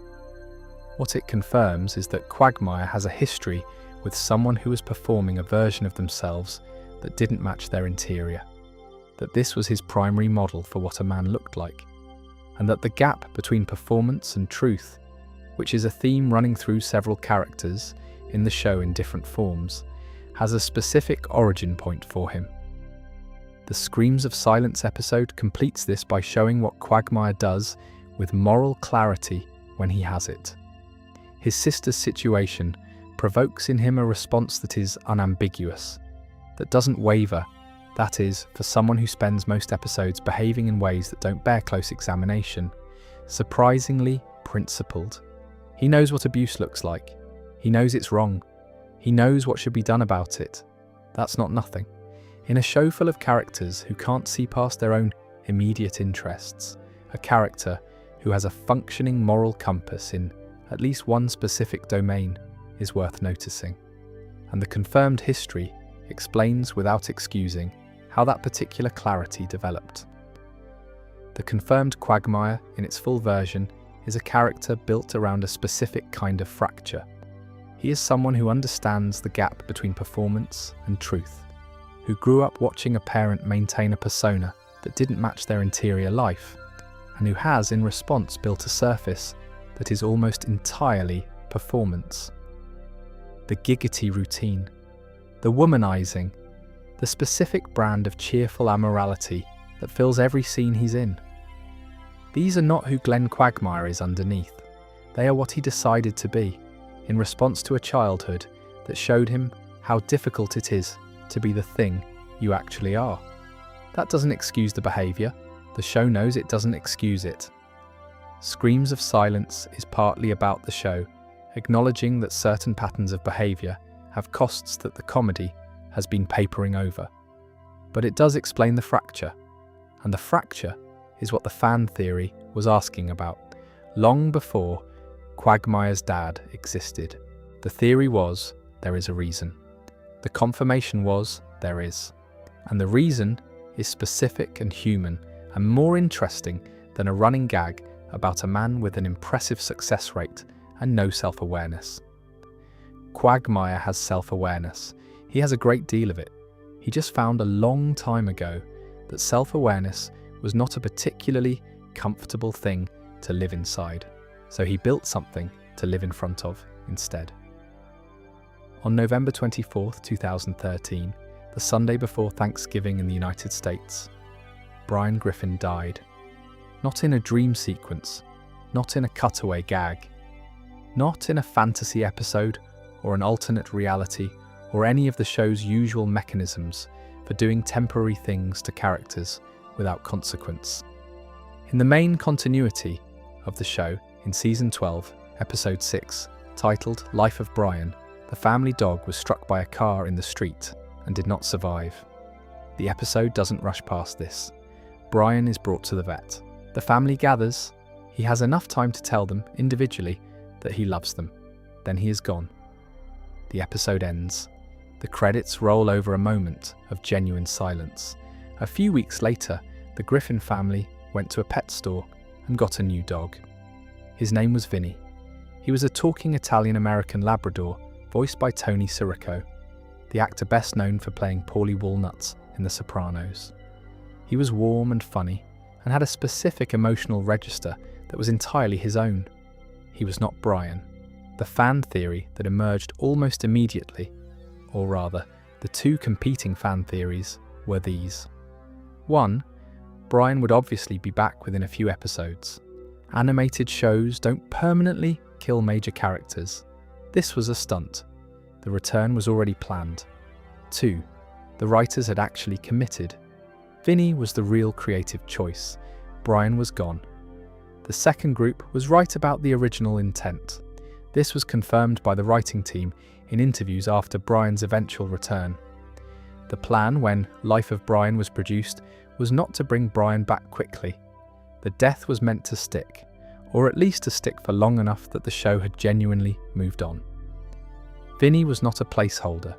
He was a real attempt to evolve the show, to introduce a different kind of animal companion and explore what the family dynamic looked like with someone new in the role. The return, when it came, was driven by the audience response. The response was, to put it mildly, substantial. The noise around Brian's death was significant enough that the production timeline shifted.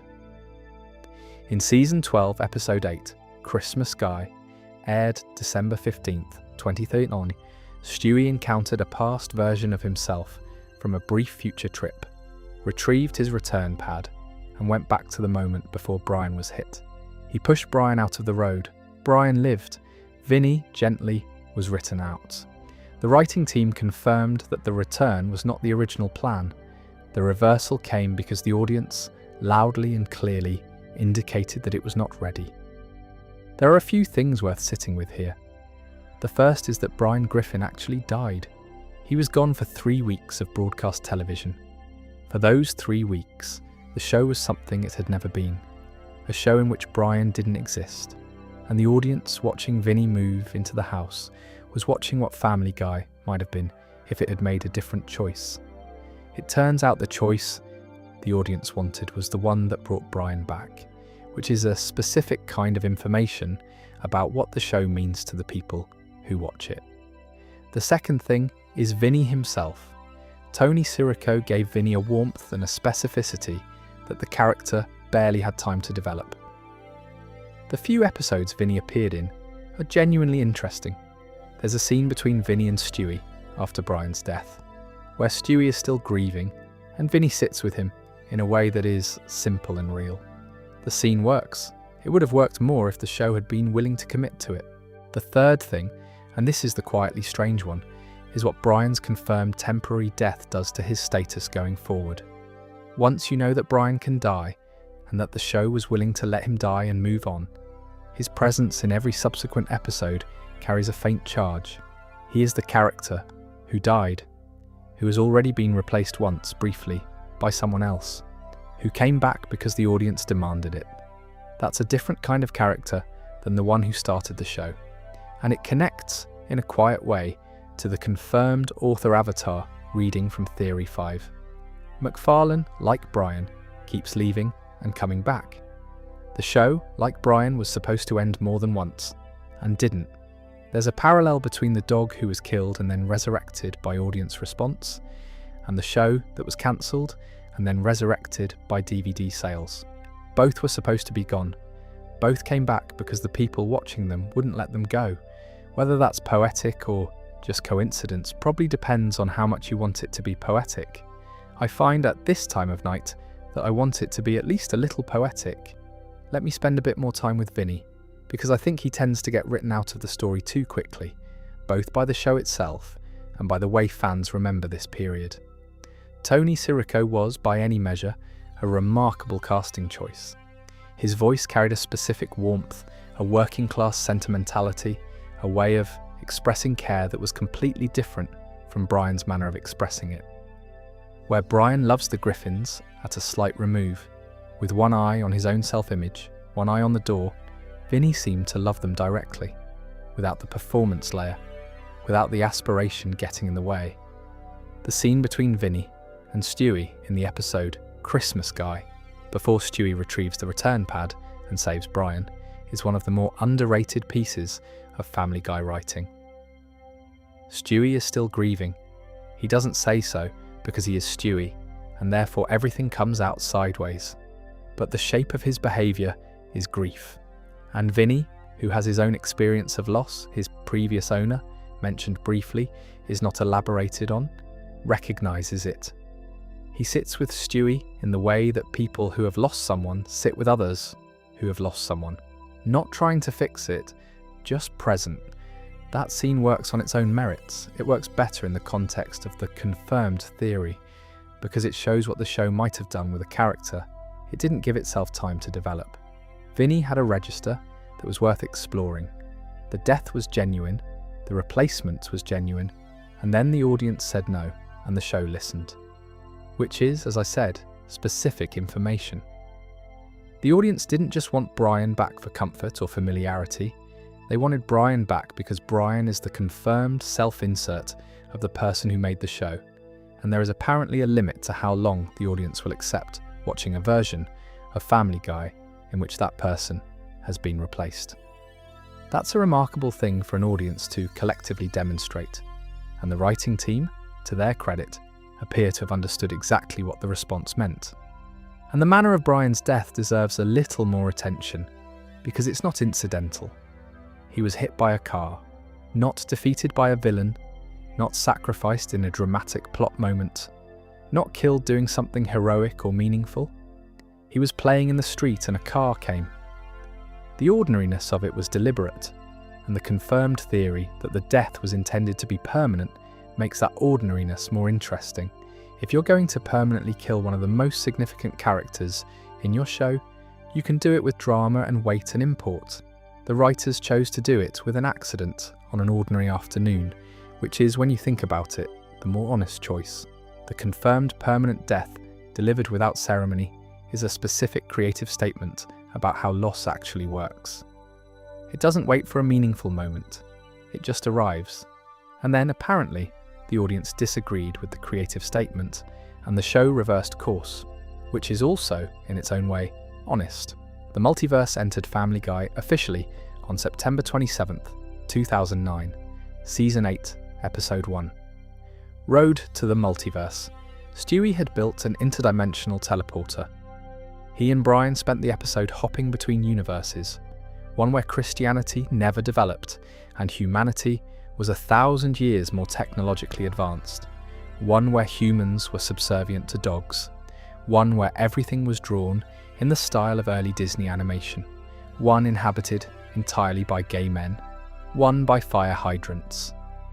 They came home. The episode was received as a creative one-off, a fun premise for a Brian and Stewie adventure that wouldn't necessarily affect the broader show. The fan theory that emerged, building slowly over the following seasons, was that the multiverse wasn't a one-off, that it was a revelation about the show's architecture that explained things fans had been puzzling over for years, that every inconsistency, every tonal shift, every character who behaved differently from how they'd behaved in earlier seasons, those weren't errors, they were geography. The accumulation of evidence across subsequent seasons made this harder and harder to dismiss. Season 10, Episode 5, Back to the Pilot. Brian and Stewie travel back to the events of the first episode of the show. They observe their 1999 selves. Brian, drawn to the possibility, tells his 1999 self about the September 11th attacks, hoping to prevent them. He succeeds. A new universe branches off. In that universe, the September 11th attacks are prevented, and George W. Bush, faced with no national crisis to respond to, launches a second American Civil War. In trying to prevent one catastrophe, Brian creates another. Two universes, created in one episode, tracked through their divergent timelines before Brian and Stewie manage to close the loop. Season 9, Episode 16, the Stewie Created the Universe episode we discussed earlier, establishes that an explosion outside the space-time continuum is the origin point of the Big Bang, which implies that every act of time travel Stewie has ever performed, every moment he's entered or exited normal causality, has been happening in the context of a universe he made. And if the universe he made contains infinite parallel branches, every version of that universe is, in some sense, his. Season 12, Episode 6, Life of Brian. Stewie and Brian travel to an alternate Jamestown, Virginia, in the 1600s and accidentally give weapons to indigenous peoples who use them to change the course of American history. A new universe. Confirmed. It exists. Stewie knows it exists. The show has started keeping score. The fan theory's most provocative version, the one that generated the most discussion, argued that the post-cancellation revival of Family Guy wasn't just a tonal shift. It was a different universe. The characters in Season 4 and beyond weren't the same characters as in Seasons 1 through 3. They were parallel versions of those characters, versions who happened to look the same, live in the same house, have the same names, but who operated according to different internal rules. The evidence for this: Peter is measurably crueler after the revival, Meg is treated worse. The comedy is darker. The emotional register of the show is different in ways that accumulated across the first few seasons back on air. The casual observer might read this as the writers having changed their approach. The theory proposed something more architecturally interesting. The characters themselves had changed because they were different characters. Back to the pilot adds a specific wrinkle. Stewie and Brian travel back to season 1.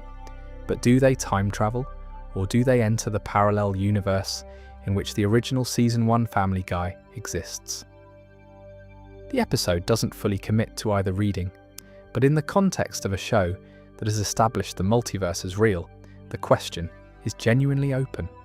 And if they entered a parallel universe rather than their own past, then the season 1 universe is out there somewhere.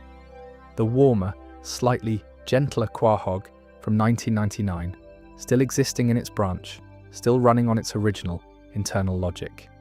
The confirmed reading, established across multiple episodes and formally acknowledged by the writers when discussing the show's cosmology, is that the multiverse is not a gimmick.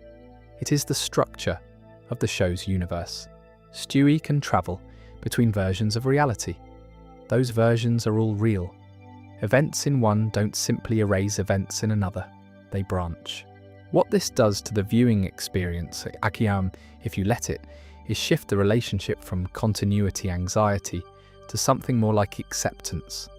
The moments where the show contradicts itself aren't failures of attention, they're evidence. Evidence that the show is taking place across multiple instances of a world that contains infinite iterations of itself. The Brian who comes back after Life of Brian might be from a universe where he never died. The Meg who appears in season 15 might be from a branch where the season 10 hurricane episode resolved differently. The Peter who is kind in one episode and cruel in the next might be, in some quiet sense, not quite the same Peter. Family Guy has always been a multiverse show. It just took a few seasons to say so out loud. There's a specific detail in Road to the Multiverse that tends to get overlooked in discussions of this theory.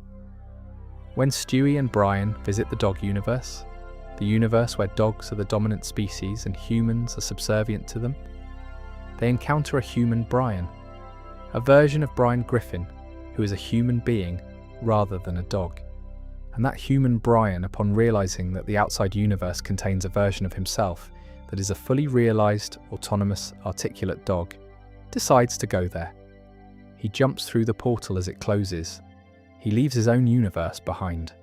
The episode treats this as a small joke, a quick beat at the end of a sequence, but in the confirmed multiverse reading, it's something else. There is now a human Brian-shaped gap in the dog universe, and a dog Brian who arrived in a universe he wasn't born in, which is, in miniature, exactly the situation the post-cancellation theory describes. Characters in the wrong universe, the swap happening quietly, without announcement, and life continuing. The dog universe.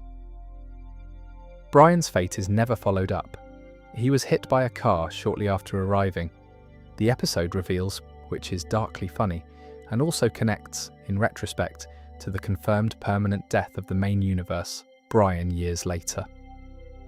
Cars are, statistically speaking, the primary hazard for Brians across all known universes. The confirmed multiverse also does something interesting for the question of character behaviour that fans found inconsistent.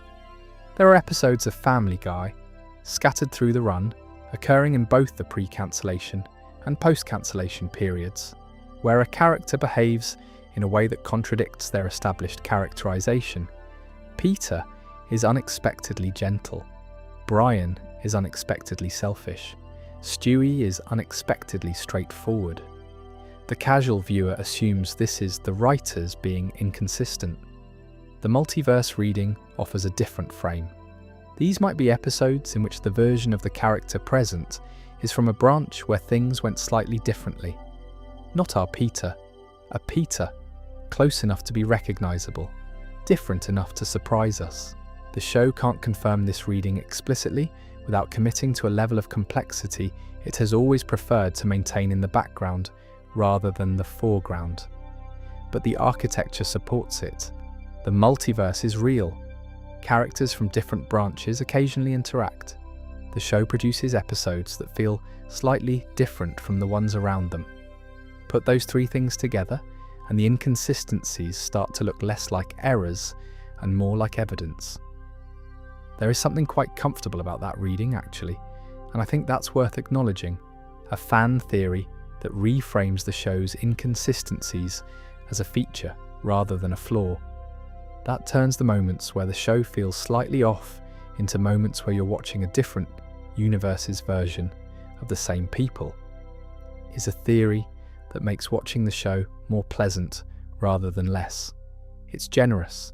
It gives the writers credit they may or may not have earned, and it produces a version of Family Guy that is, across all its episodes and all its versions, stranger and more interesting than any single consistent reading would be.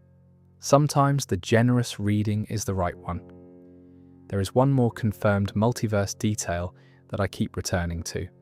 In Back to the Pilot, after Brian has told his 1999 self about September 11th and watched a new universe branch off, he and Stewie manage to close the loop and return to their present. But the episode ends with a note of uncertainty, the suggestion that the act of returning may itself have created another branch. That every journey back to a point of origin in this show's confirmed multiverse architecture might leave a trace universe behind. A version of the show that kept running from the moment the travelers departed. There are, in the confirmed multiverse reading, many copies of Family Guy happening simultaneously in different branches. In some of them, Brian is still dead. In some, Vinny is still in the house. In some, the 1999 season never ended. In some, the revival never happened. All of them are real. All of them are running on some branch of the multiverse that Stewie's accident created. That is quite a lot of Family Guy to think about at this time of night. I recommend not thinking about it too hard and instead letting it sit in the comfortable way that interesting things sit when you're almost asleep. Everything is happening somewhere. The yellow house is lit in all of them. This is the one that ties everything together. Or at least it's the one that ties everything about Stewie together, which, given how much of the show's best material runs through him, amounts to quite a lot.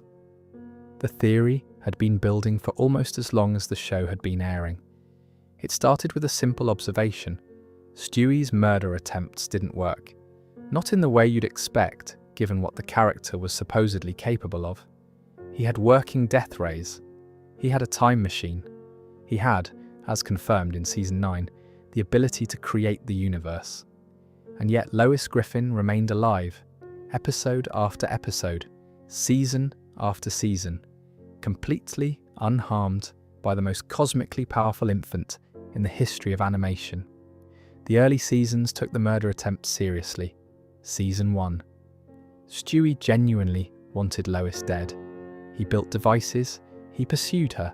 He was, in the show's internal logic, a one-year-old homicidal supervillain, and the comedy came from the contrast between the sophistication of his plans and the mundane domestic setting in which he executed them. But even in Season 1, there was a pattern. Stewie would get close, something would intervene, and Lois would be fine. Always fine. By Season 4 or 5, the murder attempts had thinned out. The character had shifted, less focused on his mother, more interested in Brian, in adventures, in the particular dynamic that the road to episodes developed between the two of them. The supervillain quality softened. The weapons remained, but they were deployed elsewhere, against other targets, in other contexts, not against Lois. The fan theory that grew from this observation went several directions. One reading was that Stewie's plans always failed because, on some level below conscious intention, he didn't want them to succeed. That the murder attempts were a way of getting Lois's attention, of provoking her into engaging with him, rather than a genuine effort to end her life. That what looked like matricide was actually, at its root, a cry for connection from a child who didn't have the vocabulary for it. A related reading argued that the weapons and the schemes and the accent were all part of the same construction, a persona that Stewie had assembled, brilliant, detached, dangerous, British, because the version of himself underneath the persona didn't feel worth showing to anyone. That the evil was not an expression of genuine malice, but of profound insecurity. These readings circulated for years. They were argued in video essays, forum posts, long comment sections under YouTube analyses. Fans built cases that were, in retrospect, quite careful and quite correct. And then the 300th episode answered them. The same episode we spent time with in Theory 1. Send in Stewie, please. The same room. The same therapist, but where Theory 1 was about what the accent was, this is about what it was hiding. The episode begins with Stewie at his most fortified. The accent is perfect. The deductions are immediate. He reads the therapist within moments, extracts personal details from the room's decor and the man's posture, deploys the results as a kind of opening salvo. He is performing. The performance is very good. Dr. Pritchfield doesn't react. He is patient in the way that good therapists in fiction are patient, not dramatically, not with any kind of conspicuous technique, just quietly not giving the performance what it's looking for. He waits, and Stewie runs out of material. Slowly, across 22 minutes, the armour comes off in pieces. Stewie admits that he bit the other child because he didn't know how else to manage a social situation that made him anxious. He admits that social situations generally make him anxious. He admits that underneath the supervillain routine is a baby who doesn't know how to be with other people, who wants to connect and doesn't have a way to do it that doesn't involve a weapon. He admits that he is lonely, not as a setup, as a fact, and then, circling back to what we discussed earlier about the accent, he addresses the persona, the British voice, the constructed self. He tells the therapist that he invented it because he wanted to feel distinct, special, because the house was loud and crowded and nobody was looking at him, and the version of himself without the accent and the death ray and the plan for world domination was just a baby, just a small person in a house full of chaos who wanted, very much, for someone to notice him. MacFarlane has since described this episode as the definitive statement on Stewie's character. The evil was never real, the weapons were real, Stewie's intelligence is confirmed and genuine, but the malice was a performance. The murder attempts across all those seasons were a child trying to get his mother's attention in the only register he'd developed for communicating urgency. This reframes the first decade of the show quite substantially. Think about what the Lois and Stewie dynamic actually looked like in Season 1. Stewie plotting to kill her. Lois either not understanding what he was saying. The show's convenient excuse was that adults often couldn't hear Stewie properly, or brushing it off as baby noise. The murder plot failing, and Stewie regrouping for the next attempt. In the confirmed reading, that is not the story of a baby trying to kill his mother. It is the story of a baby trying, with increasing desperation and escalating complexity, to get his mother to look at him. Every death ray that didn't quite fire, every elaborate scheme that somehow fell apart at the last moment. A child pushing harder and harder on a door that won't open, and Lois warm and distracted and running a house full of chaos, not quite seeing it. Not through any malice of her own, just through the ordinary difficulty of being a person trying to manage a household while a 1-year-old in a conspiracy hat wheels increasingly elaborate equipment through the kitchen. There's a line from the therapy episode that sits with me. Stewie tells Dr. Pritchfield at one point that he is afraid that if the persona comes off, there will be nothing interesting underneath. That without the accent, without the schemes, without the British supervillain construction, he will just be a baby. And babies, he says, are not particularly interesting to anyone. Dr. Pritchfield does not agree with this. He suggests that the specific, complicated, creative, anxious, lonely actual Stewie, the one underneath the coat of armour, is probably more interesting than the persona, not less. That the persona was never what made Stewie worth watching. It was always what he put between himself and being watched. The Season 1 murder attempts in this light are not horror. They are not the story of an evil child. They are the story of a very intelligent, very lonely, very young person who had found exactly one way to make the adults in his house react, and who kept using it season after season because it was the only method he had. The 300th episode of Family Guy confirmed all of this. In a single room, with no cutaway gags, no B-plots, no slapstick. Just a baby and a therapist, and 22 minutes of the show being more honest about one of its own characters than it had ever quite managed to be before. That is the confirmed theory. And it is, I think, the most interesting one on this list. Because it doesn't change what we see. Stewie is still Stewie. The accent is still there in subsequent episodes. The weapons are still real. But it changes what the seeing means. It tells you what you were actually watching all along. You were watching a child who wanted his mother to look at him, inventing increasingly baroque reasons for her to do so.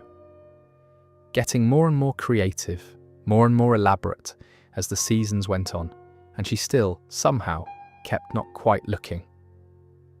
That is the confirmed theory, and the confirmation opens one more door that I think is the most consequential one in the whole list. The therapy episode doesn't just confirm the accent theory and the loneliness theory. It implicitly confirms something about the show's first decade that changes the viewing experience considerably. If Stewie's evil was always a performance, a method of getting attention, rather than an expression of genuine malice, then the show was never actually a show about a homicidal baby. It was always a show about a lonely baby who used the language of villainy because that was the only register that consistently produced a reaction. Which means Family Guy, in its deepest layer, is not a dark comedy about a monster in a cot. It's a show about a child who wanted to be seen. And that reframes Lois quite substantially. Lois Griffin has spent 25 years being the target of her youngest son's murder attempts, and the show has always positioned this as the dark comedic relationship at the heart of the series. Mother and would-be matricide. The gags sustained across hundreds of episodes. In the confirmed reading, it becomes something different. It becomes a mother who couldn't quite reach a child who was communicating in a language she didn't have the key to. Not because she didn't love him, because the language he was using, death rays, world domination schemes, elaborate plots, doesn't translate easily into, I need you to see me.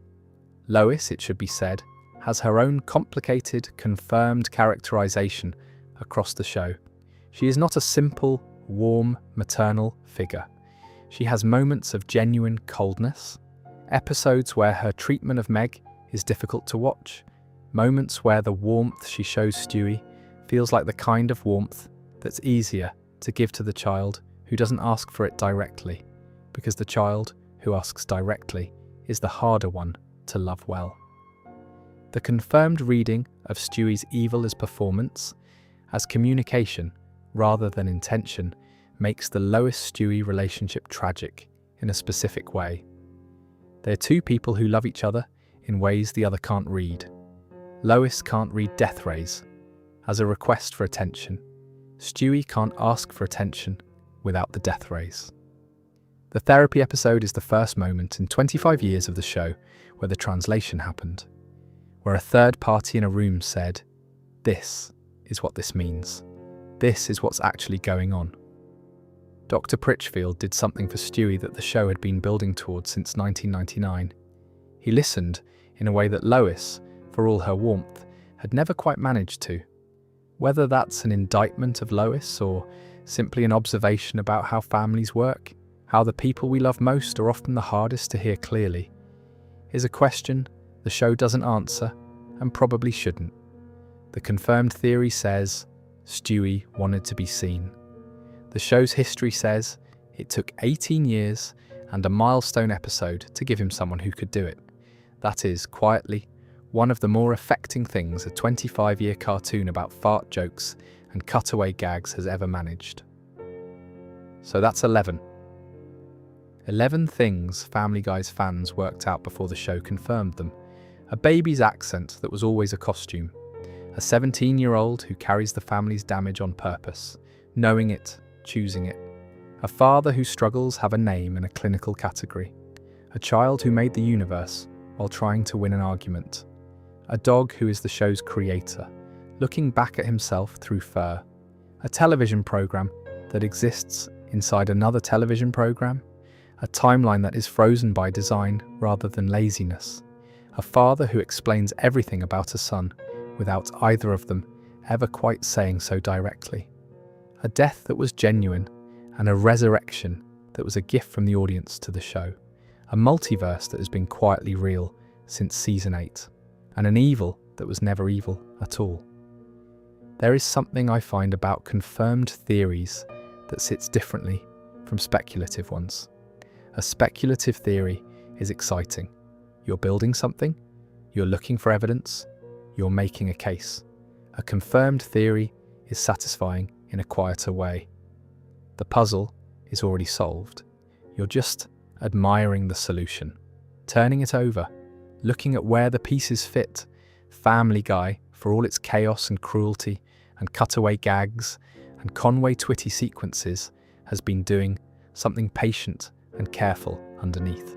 Building characters with histories, planting details that pay off seasons later, allowing its writers to address things through subtext that the show's surface register couldn't hold directly. The floating timeline, the confirmed multiverse, the therapy episode, these are not accidents. They are the work of writers who knew what they were doing, even when the show around them was doing something louder and less careful. The attention the show deserves is in there. It just takes a particular kind of watching to find it. Seth MacFarlane made this show when he was 25. He's still making it. In some sense, he's been living inside it for as long as he had lived before he started it. And the theories that turned out to be true, the ones about who these characters actually are, what they actually want, what the show is actually doing when you look past the jokes, those theories are, in a way, the show's autobiography. The parts of itself it couldn't quite say directly. The things it told the audience sideways, through patterns and callbacks, and one very specific room in season 16. There's more where this came from. More lore, more character deep dives, more late-night rabbit holes into what this strange show has been doing for 25 years. We'll get to all of it. One last thing before we go. There's something about the particular kind of fan attention that produced these confirmed theories that I find worth acknowledging. The people who built these cases, the ones who noticed that Stewie's accent occasionally slipped, who tracked Peter's cognitive patterns across seasons, who caught the word fictional in a Stan Smith line, they were doing something specific. They were watching a show that presents itself as disposable and refusing to treat it that way. They were insisting, against the show's own surface, that there was something worth paying attention to underneath. And they were right. Not in the way that fans are usually right, building elaborate structures on slender evidence and willing them to be true. They were right in the way that careful readers are right. The text supported the reading. The show had done the work. It just hadn't announced it. There's a version of this that applies quite broadly. A lot of things that present a simple turnout, under patient attention, to be more complicated. The person in your life who seems to be doing fine. The habit that looks harmless from the outside. The relationship that looks stable from a distance. Patient attention finds the texture that the surface conceals. The confirmed theories are what patient attention found inside a cartoon about a fat man in Rhode Island. And the show, to its considerable credit, confirmed what the patients found. It said, yes, you were seeing something real. The accent was chosen. The lightning rod was deliberate. The evil was a translation problem. You were watching clearly. That's what the confirmed theories are in the end. The show telling its most careful viewers, you were right. Keep watching. For now though, Quahog is quiet. Spooner Street is quiet. The yellow house is lit the way houses are lit at this time of night, with the kind of warm ambient glow that means everyone inside is probably already asleep.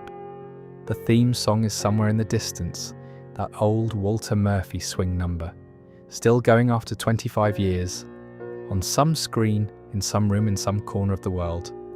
There's something about that image. The song's still playing, the house still lit, the family still the family, that feels like the right place to end. Not because it resolves anything, but because it doesn't need to. The theories are confirmed.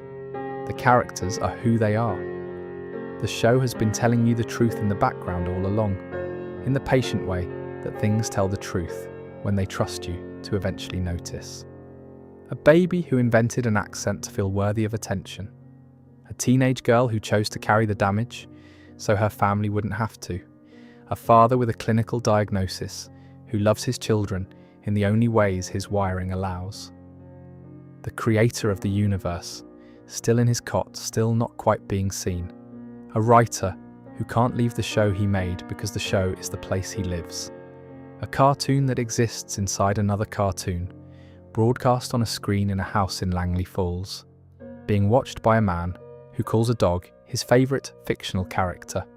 A timeline that never moves, because the person who built the universe that contains it was 1 year old at the time, and hadn't encountered the concept of moving yet. A man who loves his sister and his father, and hides both beneath a catchphrase. A dog who came back because the audience demanded it. An infinite number of quahogs branching across a multiverse that began with an argument. And a child whose evil was a language, and whose language was love, translated very badly by a very intelligent, very lonely, very small person in a onesie in Rhode Island. That's the confirmed version of this show. That's what the patient watching found. It'll still be there in the morning.